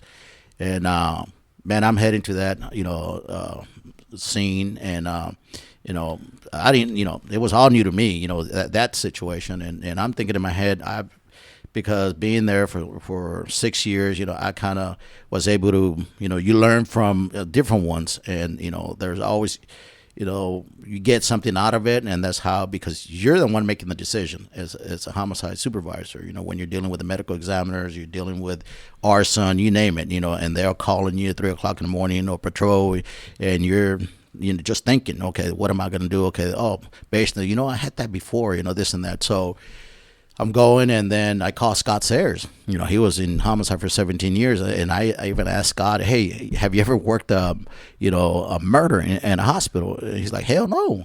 He's like, what are you doing? I said, man, I'm heading in. Okay, I'll see you over there, even him. So, going up there and then looking at the crime scene, it was graphic, blood everywhere. And then what bothered me was, it happened where they, deliver babies, and where, we had to evacuate the floor, and it was chaotic, and we're trying to, the doctors and nurses were trying to help us move them out of the way. We still had the victims there, the bodies, and we're trying to cover them, so they couldn't see that. It was just crazy. Yeah, that was what he's talking about when the 2 nurses were killed in the hospital, and it was he got there first because I think it was a daytime murder, so he was probably closer. So Saul was like one of the first ones on the scene. He beat all of us there, but it was crazy, like he said, because normal crime scenes you're trying to separate and whatever. This one, you had the 2 nurse victims that are there still in the crime scene. And then every room has a mom and a baby and the husband, or so it just was so surreal when he's telling me what to do or where and giving me instructions on one end, and they were pulling out, like you'd see a mom walking out holding the baby with whoever her husband, and they're walking and like stepping over the bodies and stepping over. It was the weirdest scene I've ever been a part of. And like I said, he was the first one there, and directing all of us. Like we didn't know what was going on, and he got there very. And trust me, it was just for me as a sergeant, it was just too much. And my head was just going everywhere. And you didn't even know it was a police involved shooting. Yeah, and then I didn't even know until somebody tapped me. I think it was one of the sergeants there at the scene. Is, hey, Sarge. By the way, I said, you see that sergeant from Methodist Central? I said, yeah. What about it? And I said, he's the one that shot the suspect. I'm like, what? And I'm like, okay, so now, that changed the dynamics, but, we were so deep in it, that I said, okay, I decided to call SIU and say, hey, y'all come and join us, because now we're working, a capital murder and also an officer-involved shooting, and so they got there and we were able to, handle it, and, we had a suspect, but, he ended up getting convicted, but I think that was the biggest one that it bothered me a lot. Even I went home and even my mind was still just going everywhere. So yeah, that was. And plus, you have a sister that. Yeah. Was a nurse. Mm-hmm. Yeah, there's a lot to process, especially you getting there, and and anybody wants to look up the case, go look it up. Mm-hmm. But how hectic and chaotic it is in a place, and then when I talked to John, I think the day after, and John was telling me, with all his experience of going to some very awful crime scenes, that was the most disturbing that he had been to as well. Yeah, and then there was also another one. There was a big concert at 50/50 Cleveland. You remember that one? Oh yeah. Yeah, you had like 3,000-4,000 people out there. And then we had one who was killed, and then you had about 15 people that were shot. Yeah, because it was a group of suspects just shooting within the crowd, and that was very chaotic. Even for Courtney squad, to process the scene. And I remember the lead detective was there, and we just said, hey, just take pictures. There's really nothing that we can do as far as, because it was just too much. 4,000 people. Seriously, how we're going to be able to identify the suspect.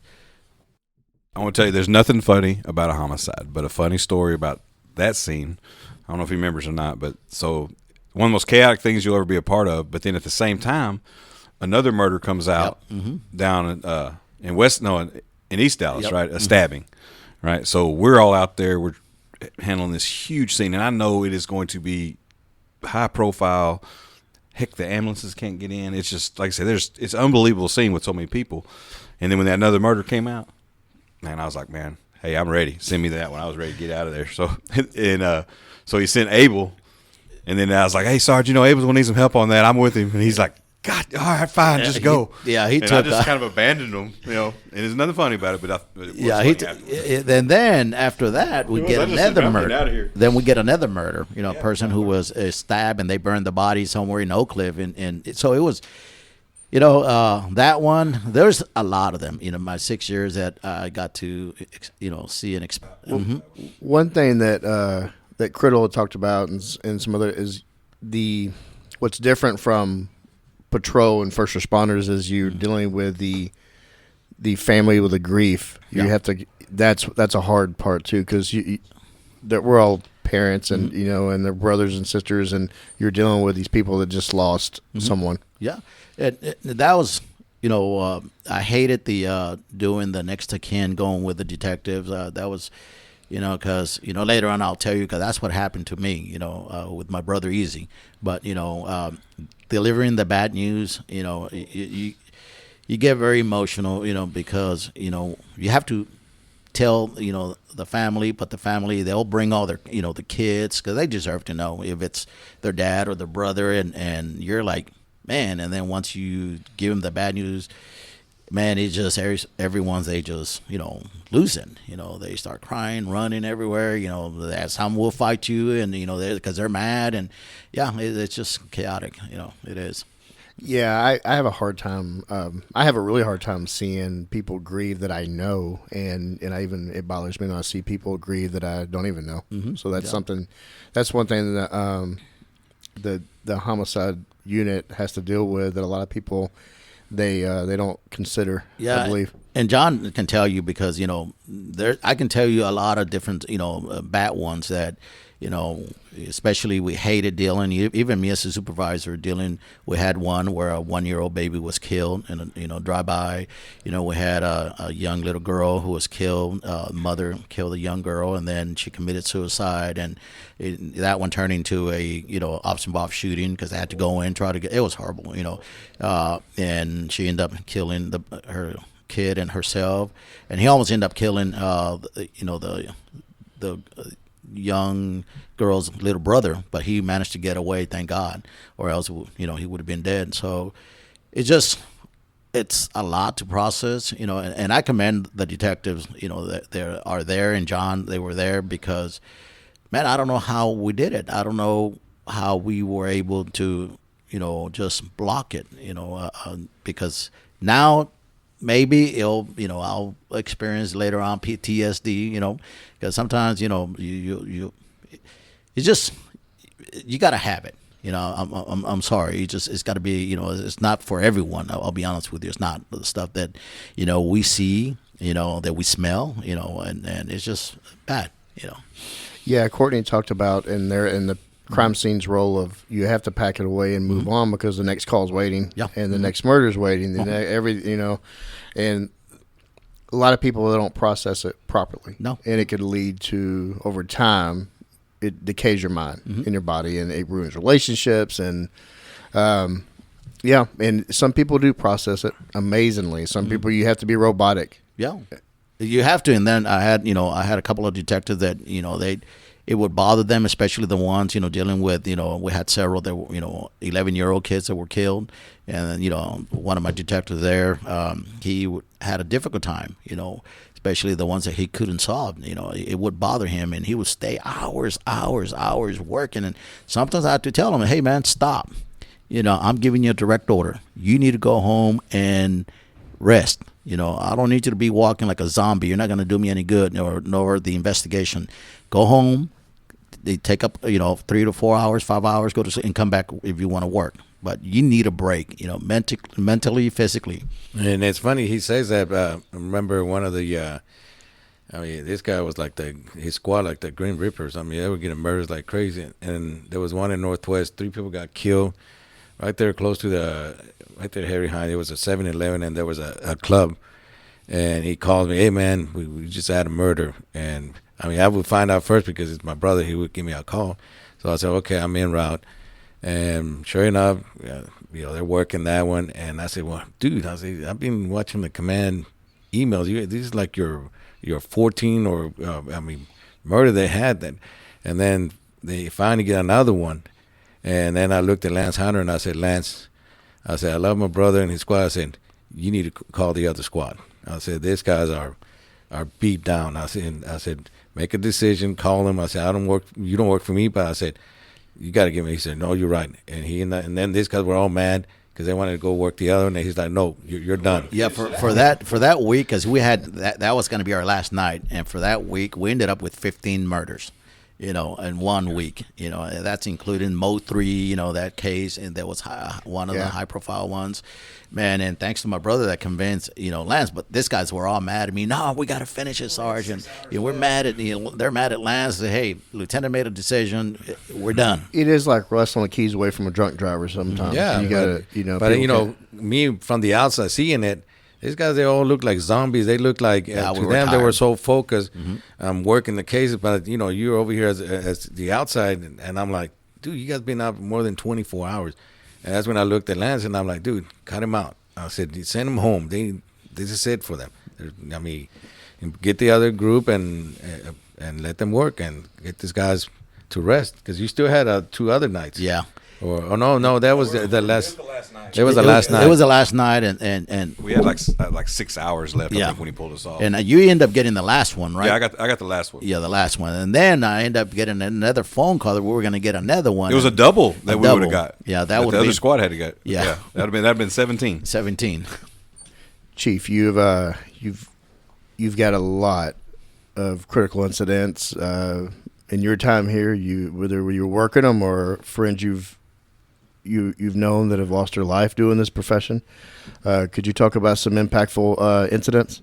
Yeah, well, I guess we got quite a few, but I think that my first one was with Senior Corporal. No, he was an officer, Patrick Metzler.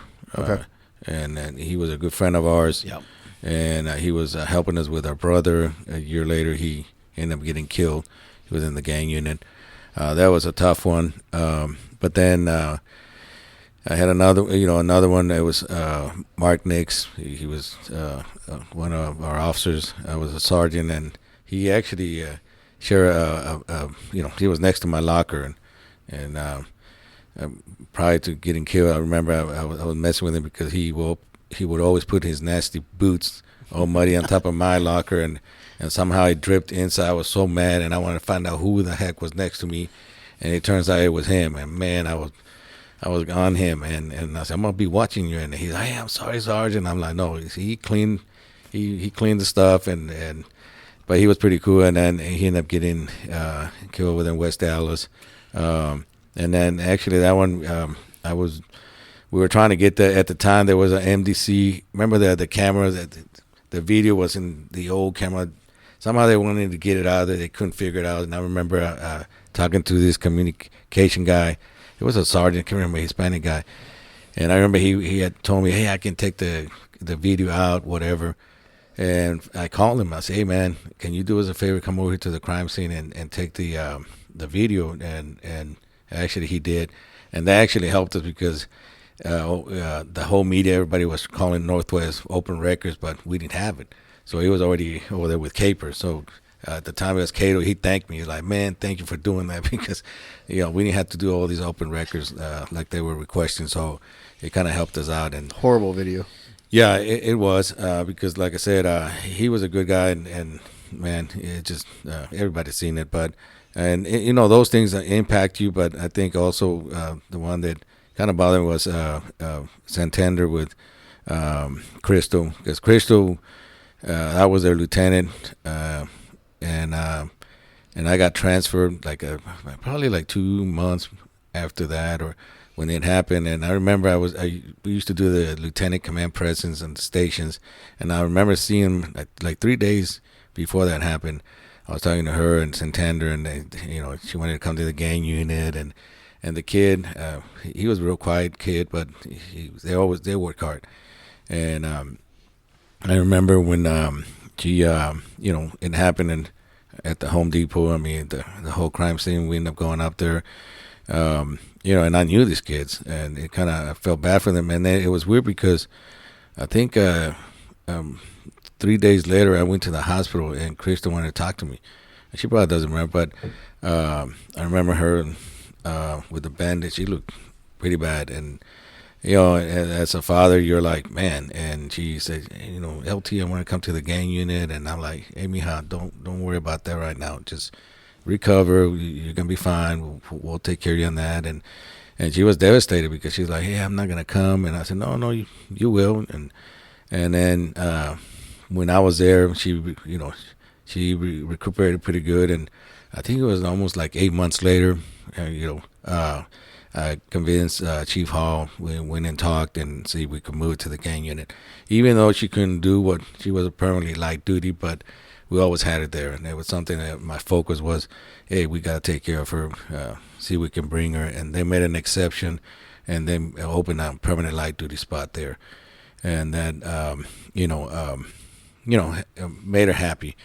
And then being a major, as a major, and we go to all these funerals, and I think it's respectable to do it. I think it's an honor and represent our officers for the line of duty to sacrifice their lives, but it also impacts us I had one, Jacob, and he ended up getting killed in a DWI. And I do remember that night.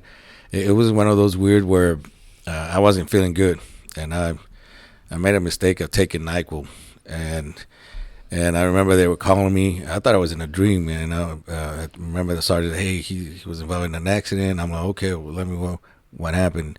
30 minutes later, he's like, hey, I don't think he's gonna make it. You need to come over here. And then Chief Garcia's already here, and I'm like, what? What do you mean he's not gonna? So I said, okay, let me take a shower real quick, and I think it was like 2 a.m. I can't remember. So we did. I took a shower, and I told my wife, hey, I'm out of here, and I left. And I called my chief and my deputy chief at the time. I said, hey, yeah, wake up. We need to head to the hospital Methodist.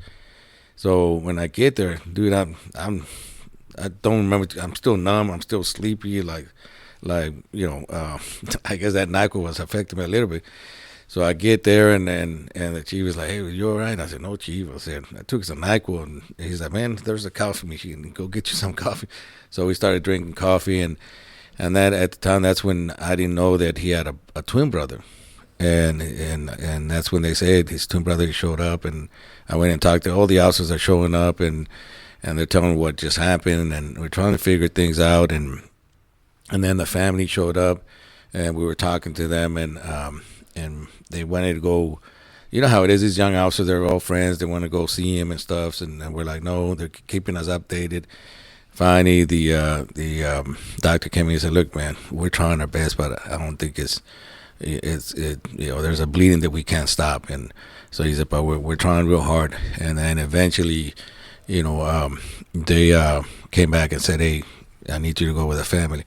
And I went there with the doctor, and we gave him the news that he had passed away. And I think at the time they were in shock. His friends were all devastated and stuff. And I think that was the first time that I had to. I think it was Rocky Ramos and George around there. Those guys. I think it was Rocky that showed up and kind of told me, hey, man, you need to talk to your troops, and they don't know. So I got them all together, and I gave them the bad news. I said, hey, guys, I said, he just passed away. And tears everywhere. They're upset. And I just told them, I said, look, guys, we got to honor him. We got to make sure, take care of the family. Tonight, right now, it's not the time to grieve. They're grieving inside. They're crying. We need to be strong for them and give them all the support that we can. And later we can grieve. This night, and they stop. They all stop. And then I do remember at the time where there was a certain group that asked the family if they could go see him. These are young officers, 20-something-year-old, and no one was gonna go with them. And I didn't want to go see, the officer, and so I decided, man, I can't leave these kids by themselves. So I went in there, and it impacted me because he was pretty severely injured, and I just held him strong, and I say, hey, let's give them the prayers that you guys want to get, but you can't hug them or anything. So, but it was hard. And then after that, it's just I didn't sleep because at the time I was up all night, and then I went back to, because they were my fourth watch officers, and I told the chief, hey, I'm gonna I'm gonna take a nap or whatever, and maybe I'll see him the next day. But it just, something didn't feel right for me that, hey, I got to be there for them. So I didn't sleep. So I went there thinking, hey, I could stay for a few hours. Stay there, did the fourth watch detail, talk to them because it was their group. And then I stayed on the deep nights. And then, we ended up staying till 3 a.m. or something. And then we had to move them. So I didn't sleep for like 48 hours. And even their parents were so concerned of me. And they're like, hey, Major, you need to go rest. And I'm like, I'll rest later. I said, to me, you're important right now. My tiredness is nothing what you're going through. And that's what ended up happening. And then the last one, which, it was a notification of, what just happened. August 29th? Yeah. With Officer Burks? Officer Burks. We were at the hospital, and they were asking for people to go to give him find the family. We knew at the time that, I guess, he had a mother, and they were trying to get a hold of her. And they were looking through the IWM, all these addresses. So finally they did, and myself and Major Salas, and we went, and I said, man, I guess we'll give her the notification. And we did. We went up there, and it took us a while knocking the door. And she finally answered the door, and she immediately, knew. And we took her inside, and we kind of gave her the news, and that really was the hardest thing for me, because being a father and having my only daughter, and I believe she only had him, and she broke down like any, and for me it was just staying strong. I hugged her and I said, just let it out, cry, and she did, and that really impacted me, because again, Major Salas, he's like a pastor, so he decided to pray too. We were praying, and she was there just taking it all, and finally we decided, hey, I asked her, do you want to go see your son? And took her out, and she said yes, and we came all the way to the hospital. And but those are the things that it's kind of hard, because even with Ariano, you're so focused that later on when you're off, it's when it hits you. It's when thank goodness I'm not an alcoholic guy, or just rely on alcohol. I think it's hard, because when I was younger, I think our emotions, I'm always a guy that don't like to express my emotions. I don't like any attention, even like awards. I hated nominations, because to me, I don't believe in that. I'm just doing my job. The credit goes to my officers. I never take credit for anything, and it pisses me off when they, even up to now, when they tell you, good job, you're doing this and that, and I'm like, it ain't me. It's my truth. I don't take no credit. And that was the thing when I went home. I talked to my, I don't, even with my wife, I don't tell a lot about my stuff. I'm getting better now, because back in the day, I never did. We saw all these shootings and stuff, and I just kept it to myself. And now she asked me, hey, what happened? And I really didn't want to talk to her, about it, but finally I did, and I broke up a little bit, because it bothered me seeing her and thinking. I said, look, this could happen to us, we can lose our daughter, and you look at the devastation, and even up to now, one thing she probably doesn't know, but I avoided, like I've never, even the funeral or whatever, I never approached her and talked to her about that.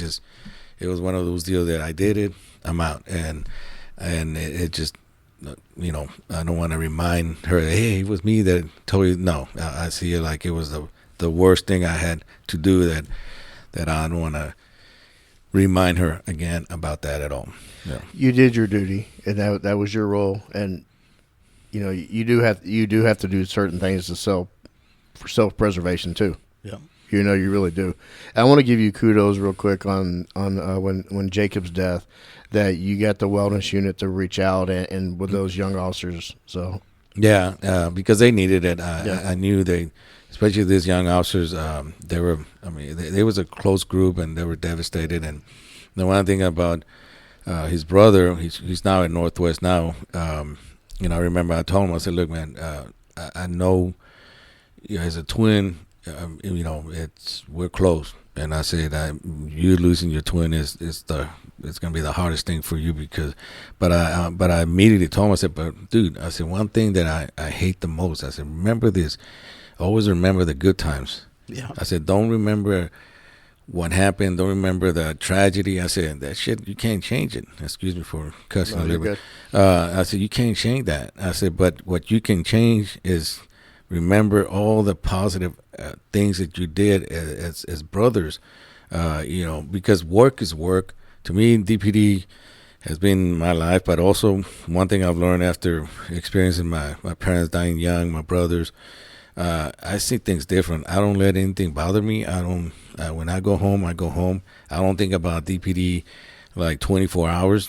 To me, I'm not saying that it's a job, but you have to have decompression time to go home and spend time with your family. I mean, because to me, family comes first. And I always tell people, I said, look, you know, I didn't spend a lot of time with my family during the years. You know how we had to work on Christmas and all this other stuff, and now I take the opportunity to be with them and spend as much time. And that's one thing I try to tell these officers. I said, dude, this job is going to be here. All these calls, shootings, go home, decompress, spend time with your family, and remember, because anything can happen. You can be here, and then, bam, you're not here. And it's that time that we cannot take back. Every day we're wasting time, and it's part of life. And you got to take the most of it, and enjoy what things make you happy. Yeah, bottom line is, you just got to balance work and life, plain and simple. It's not always easy, though. Not always, but you also have to have, some of us, here in this table, some of us do have a strong support system, and some people, unfortunately, or some officers, they don't. Especially officers that are from out of state, they got their whole family. Because I have a lot of officers in Southwest Third Watch that they're by themselves. One thing that I do remember that really bothered me was when I was a sergeant, and he can tell me he was there. It was a sergeant committed suicide. Yeah. And we worked together in the investigative unit, and he was going through a lot, divorce, and we saw some things, and I wasn't there anymore. I think I was at the gang unit. And I remember they kept on telling me, hey, he's doing pretty bad. I went and saw him, and, man, he was. And I think you and I saw him at the In-Service Academy, remember? Yeah, but I went to his office, and I said, man, are you okay? He said, no, I'm not okay. I want my family back. And he was just – so I went to the lieutenant, and I said, hey, I'm not going to mention this, but I said, man, somebody keep an eye on him. Man, no, you go through that. It's just a divorce thing. And – he did it, and I remember I was in the game. He showed up with Cato. Mm-hmm. I think it was you, or weren't you? Mm-hmm. Yeah. Yeah, and man, I broke down because I knew him real well, and when they told me, hey, he committed suicide, man, it hurt me big time, because it was like, dude, this guy it coming. Yeah. You saw that road he was going down, and he didn't have the support that he needed.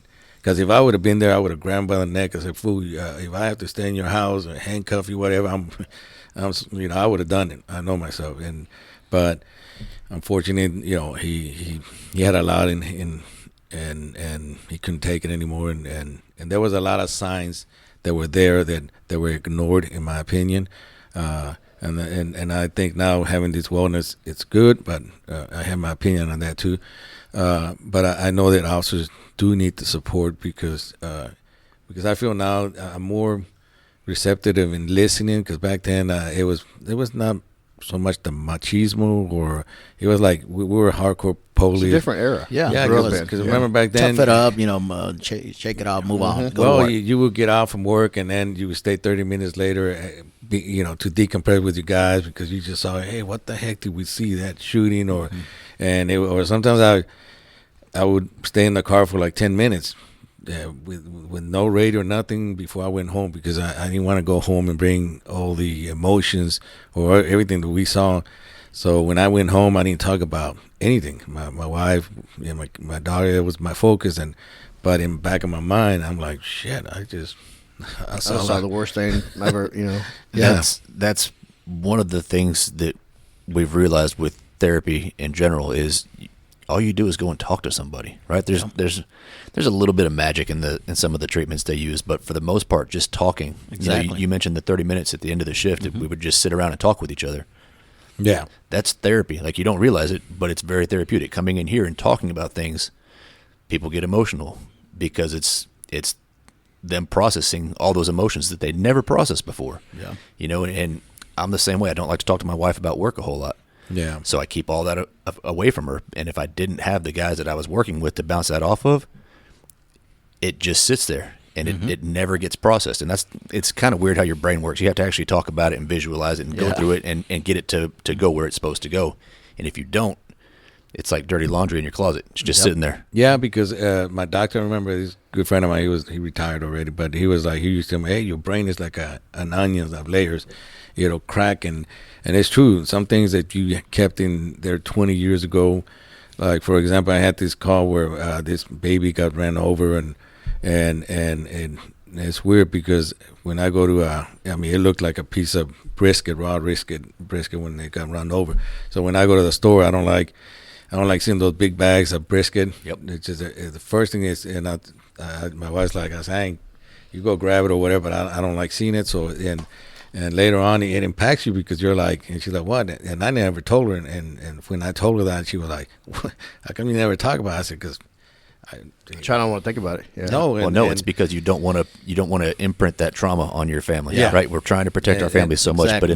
but in doing that, we're tearing ourselves apart. Yeah, and I think you brought up a good key right there. For me, that's what it was. I didn't want her to deal with my laundry, dirty laundry, that I had all these emotions and all this other crap going on, that you kept it to yourself, because to them it's like I always describe. We tell people, I said, police work is almost like you got the light, that's everything is normal, and you got the darkness, that's bad over there. And darkness is, crap is gonna happen, and that's the way I always saw that. And to me, when I went home, I didn't want to give them all my my emotions, and I just kept it to myself most of the time. Now I'm, you're older. I think with experience, you get wiser, and you're able to accept that, hey, some of the things, it wasn't your fault, and some of the things is, you can't control, and because I can tell you, I give you an example, because I'm into a lot of people, and I talk to a lot of them. There's a lieutenant, I won't mention his name, but he had an incident years ago, and he ended up killing a family in a chase. And I remember one day we were at Northwest, and he tells me, hey, tomorrow is my anniversary, I'm going to take off. I'm like, okay. And he's like, well, it's not my wedding anniversary. He's like, it's, the incident happened. And then he tells me, and then I said, okay. And he said, so I'm going to be off. So it bothered me a little bit. I said, hold on. I said, hey, come back over here. And he's like, what's going on, Major? And I said, dude, why are you taking off? And he was like, well, because I always have the last 20-something years or whatever. I said, dude, you can't do that. I said, how are you going to move forward? I said, you have to face what happened. And I said, and maybe no one had ever talked to him about. I said, but dude, this is not your fault. Shit happens. It was an accident. And you feel like crap. I said, but that wasn't your fault, dude. It just happened, and you've been taking off every year. I said, to me, this is just me. I said, in order to move forward, come to work. I said, and you're gonna feel bad, way better. So he was like, I didn't think he was gonna come to work. So I said, okay, I try my best. So sure enough, the next day he shows up, and he's like, hey, I'm here. And I said, okay, cool. I said, I'm glad you're here.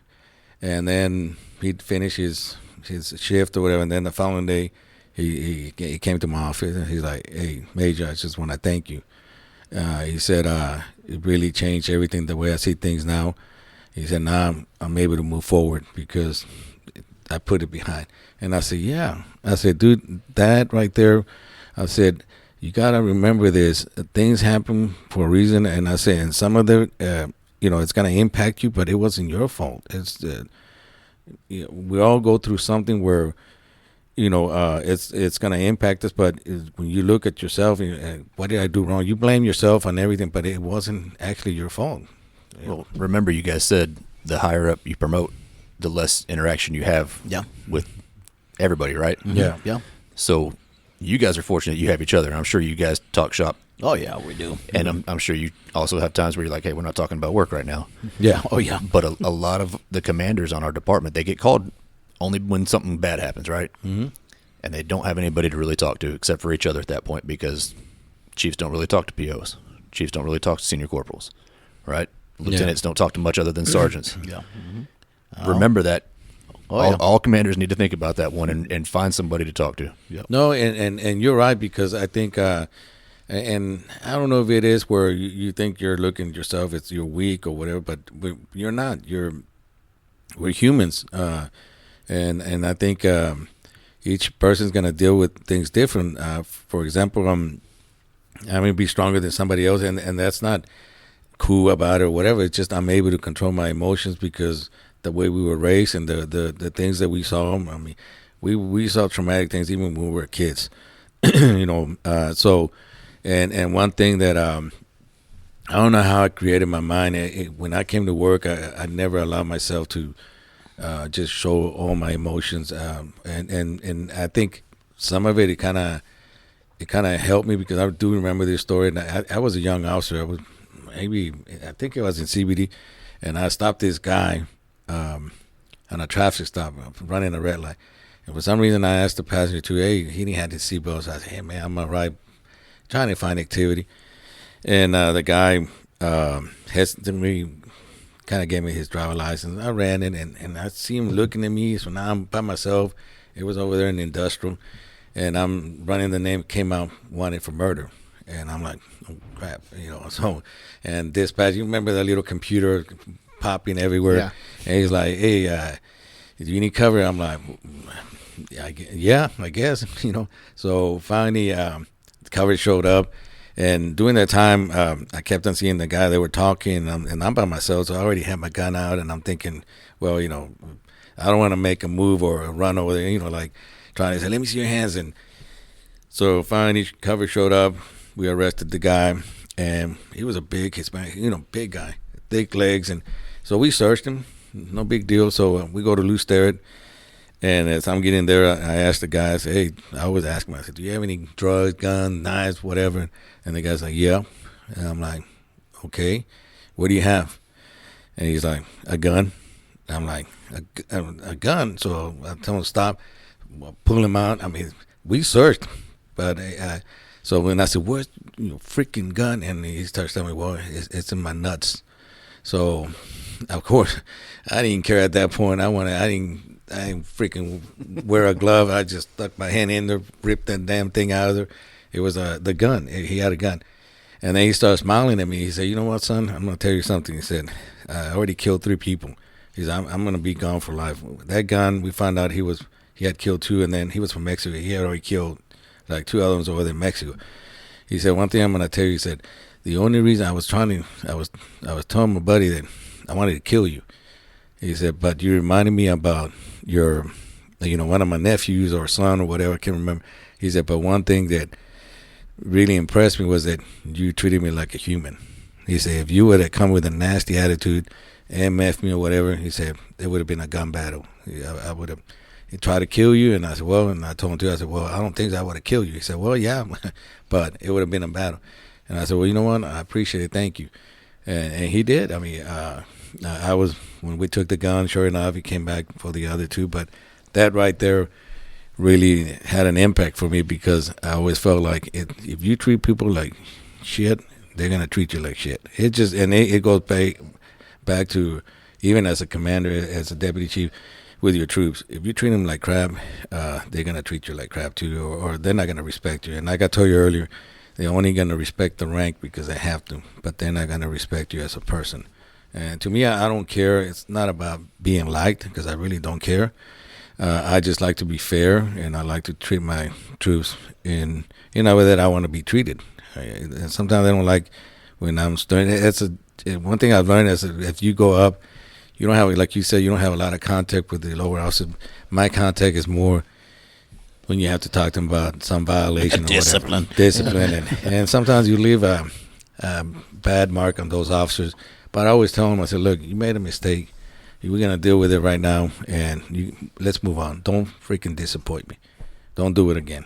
And you'll be surprised how that helps a lot, because they respect you, that you really care for them. And I had other sergeants, different officers that were transferred to my station because they got suspended. Something terrible happened in another place. One thing I always do, I bring them and talk to them. And I said, look, this is a perfect opportunity for you to start new. This is whatever happened in the other station. I could care less. I don't want to know, because sometimes they want to explain. What? I said, I don't want to know. Don't dwell on the past. Prove to me that you can be a good officer, because I know you can. And I said, all I'm asking you is give me 100%, do your job, and that's it. And man, they do. And they, they see me and they thank me. They say hi. And that's pretty cool. Yeah. Chief, I appreciate that story, because like Kent was saying, that the higher you go, the less contact you have with the troops, the yeah. the backbone of the department, it becomes less and less. That is one thing that I enjoy doing this podcast, because now you're actually speaking to many people that don't know the real story behind you. They don't know all this, and it is messaging, and people can hear that you're a leader for a certain reason, and you act like a leader, and the things you do are for a reason that started back whenever you were working those fields with the family and learn a work ethic long ago. Yeah, but I don't like call myself a leader. That's just me personally, because I'm a type of guy. I'm a humble guy. People see to get me, you in here to do the show was not easy. I'll tell the listener that. No, I was a little upset with my brother, but because I don't like y'all to could knife fight it out later. Yeah, because I don't like this is the closest you're gonna hear from me. I don't talk about my private, And he said he wasn't going to talk, and he's been talking the whole time. I love it. Oh, hey, that's great. Well, one thing you learn as you go up, you talk more, because you have to have all these meetings, and you get used to it. You'll see. But yeah, and like I said, it's a little bit different now. And it's not for me. Like I said, it's never been popularity contest. I'm not doing this job because I feel like people like me or whatever. I could care less. It's just more of a, doing your job and take care of your troops. Well, I think one thing that's important about taking care of your troops is you literally. I mean, all of us here John's gone. He's doing another job now. But all of us, every career has a shelf life. It's like life is finite, so are careers. Now, using your, say leadership, using your experiences and your style can help younger officers and may save lives in this department later on down the road. Yeah.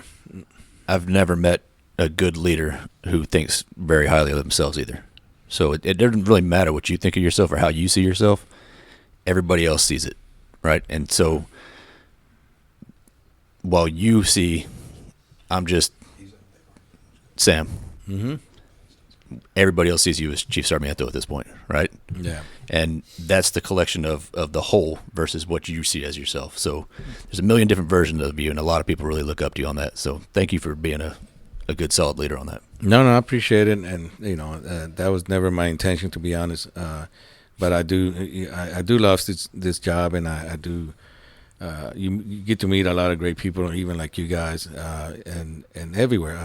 And one thing I would say is I owe it to my previous commanders, lieutenants, sergeants, because when they took care of me, they always told me, one day you're gonna move up, and you better take care of your damn troops, and that stuck to me until now, and I have never changed. I am who I am, and one thing is I'm always gonna fight for the troops and support them as much as I can. Yeah, that's great. I want to get into we've talked about you growing up. You work work in the fields with your brothers and sisters, and you start in the department, and it kind of goes back to whenever your story starts on this department goes back to 1988 with your brother Israel. Mm-hmm. Can you talk about him on April 14, 2001? April 14, man, that was a weird night.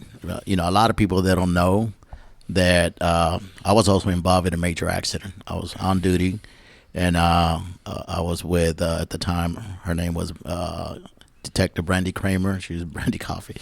And she was with me, and, I just didn't feel that she was in Little T. I said, me, I'm the senior guy. I'm going to drive. So I should have let her, but no. So, I was going south on Zhang Boulevard and right there on 9th Street. Some guy T-boned us. Man, it was a huge accident, and I was all banged up, even her.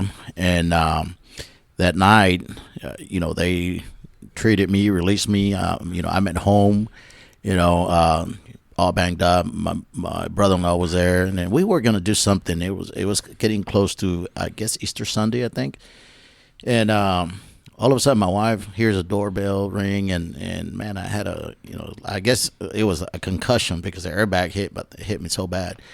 So she said, "Hey, there's some sergeants at the door."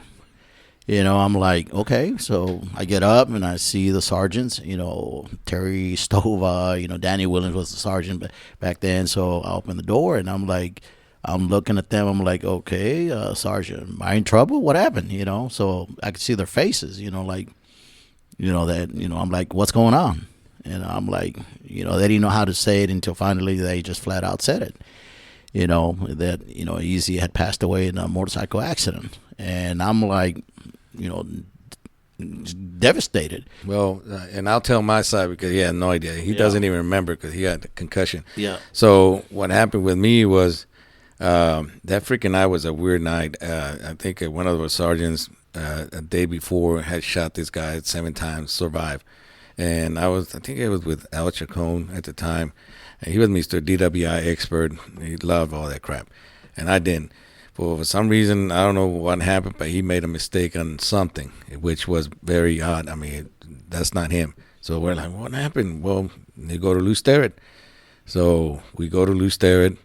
And then I remember we get there and we fixed it, whatever. And then they say, hey, you need to go to the hospital to, I guess, sit on some prison or whatever. So we went out there for the suspect that the sergeant shot. And we're just talking there, like BS and whatever. And then I'm in the room, and then I hear everybody get quiet. And then they're making faces, and I'm like, and then I see the 2 sergeants. It was Santos Cadena, a good buddy of mine, my great mentor, and another white sergeant. And they walked in, and now everybody's just staring at me, and I'm like, so I'm thinking, what the heck did I do? And did I mark out? I'm thinking I'm getting in trouble. So I'm like, so they're like, hey, man, we need to talk to you. And I'm like, okay, what's going on, Sarge? And I remember earlier, I had talked to him. They told me he was involved in a wreck, and I talked to him. He was at the hospital. I think it was Joe Yanis. Yeah. And I talked to him, said, hey, man, you okay? Yeah, they're about to release me. So I told him, I said, okay, I'm going to try to get a hold of Easy. And let me see if I can get home so we can go meet you at the house or whatever. So and then he went home. I'm calling my brother, not picking up and stuff. So remember back in the day, you had the pager, nothing. So that night, when we're at the hospital, Santos says, hey, just want to let you know, your brother was involved in an accident. So I looked at him nonchalant. I said, yeah, I know. And he's like, what? I said, yeah, he's fine. I said, everything's okay with him.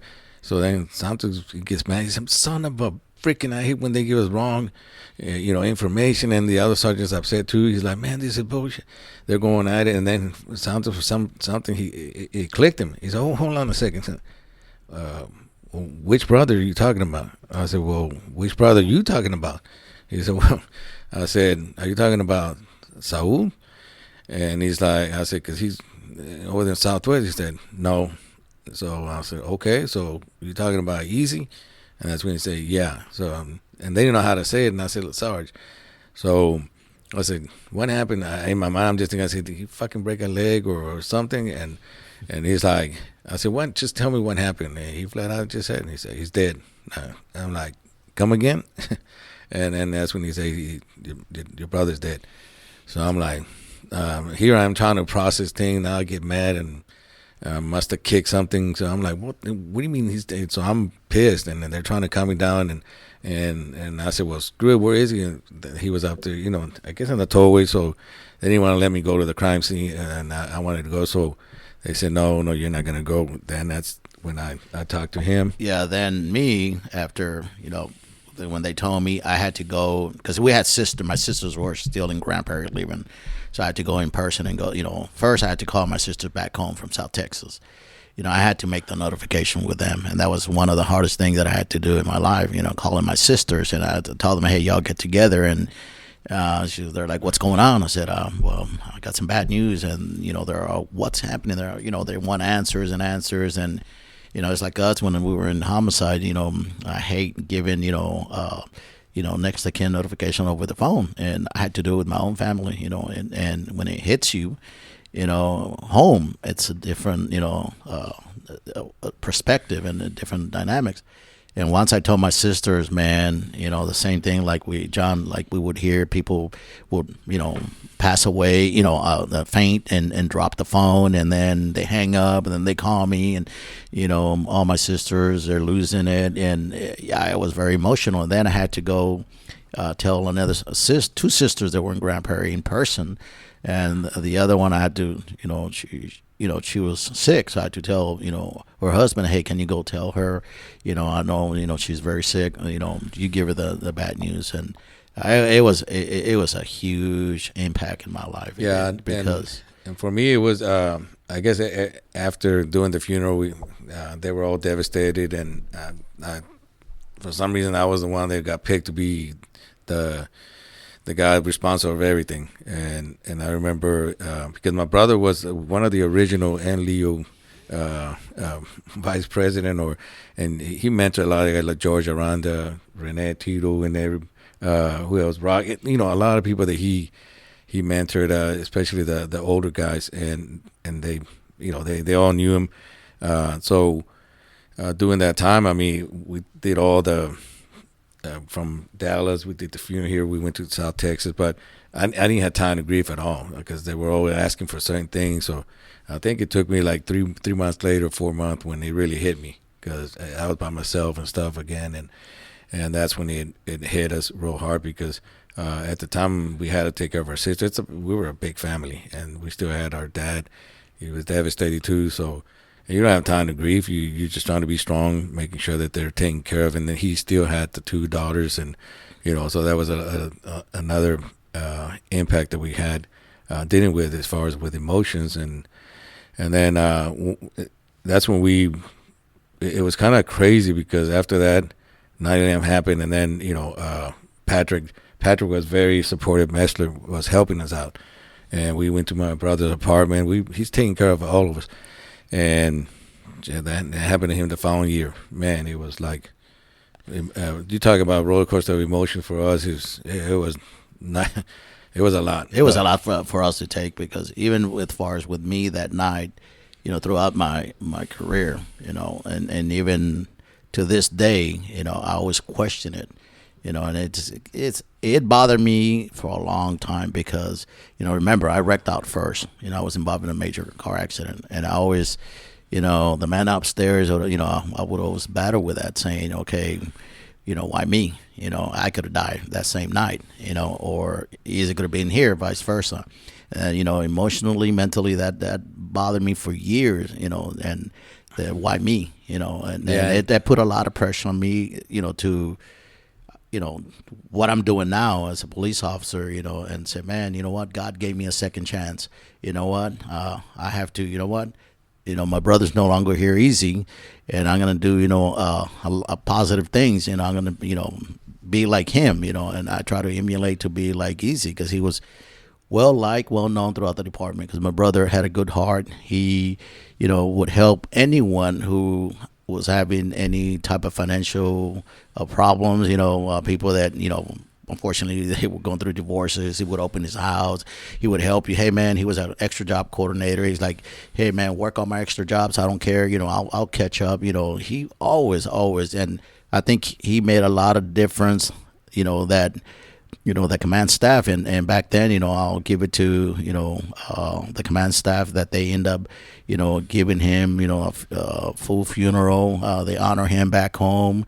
And because he was well known, and even in SWAT, he had a huge impact with a lot of us, even in the Hispanic community. He was all about helping people.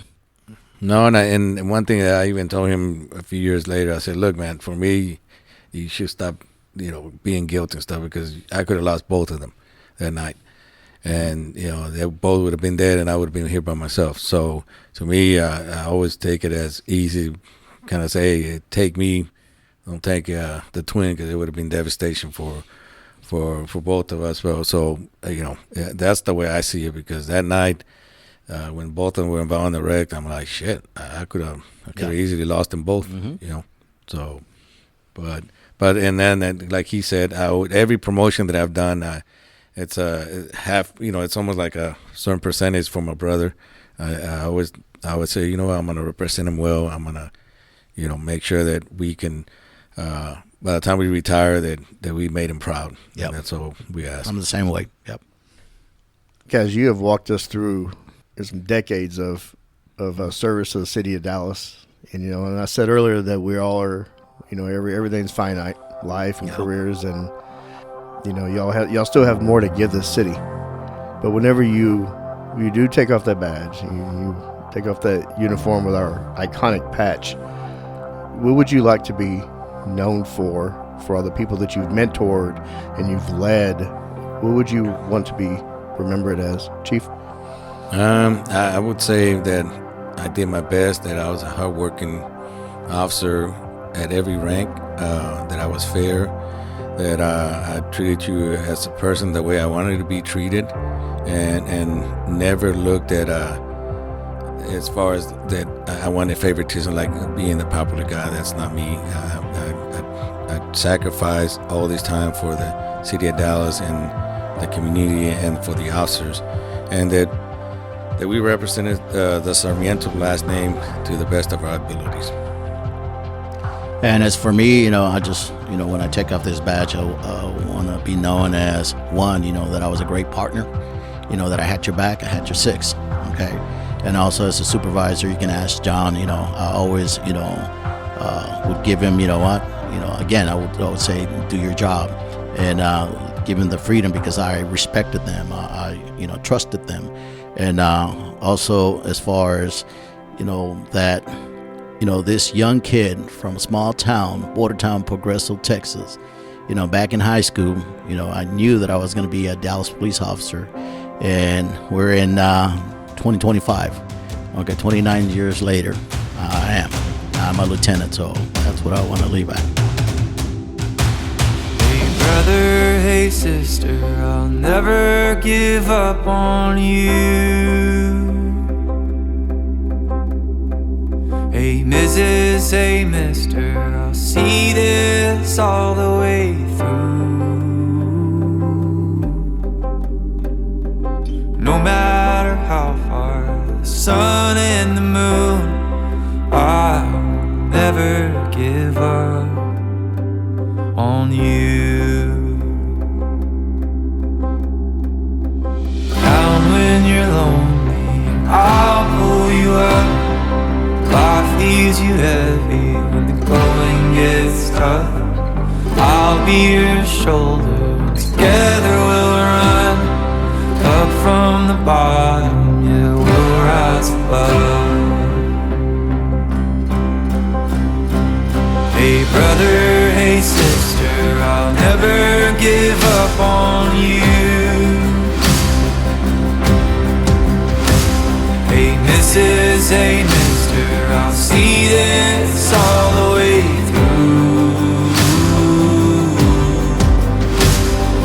No matter how far the sun and the moon, I'll never give up on you.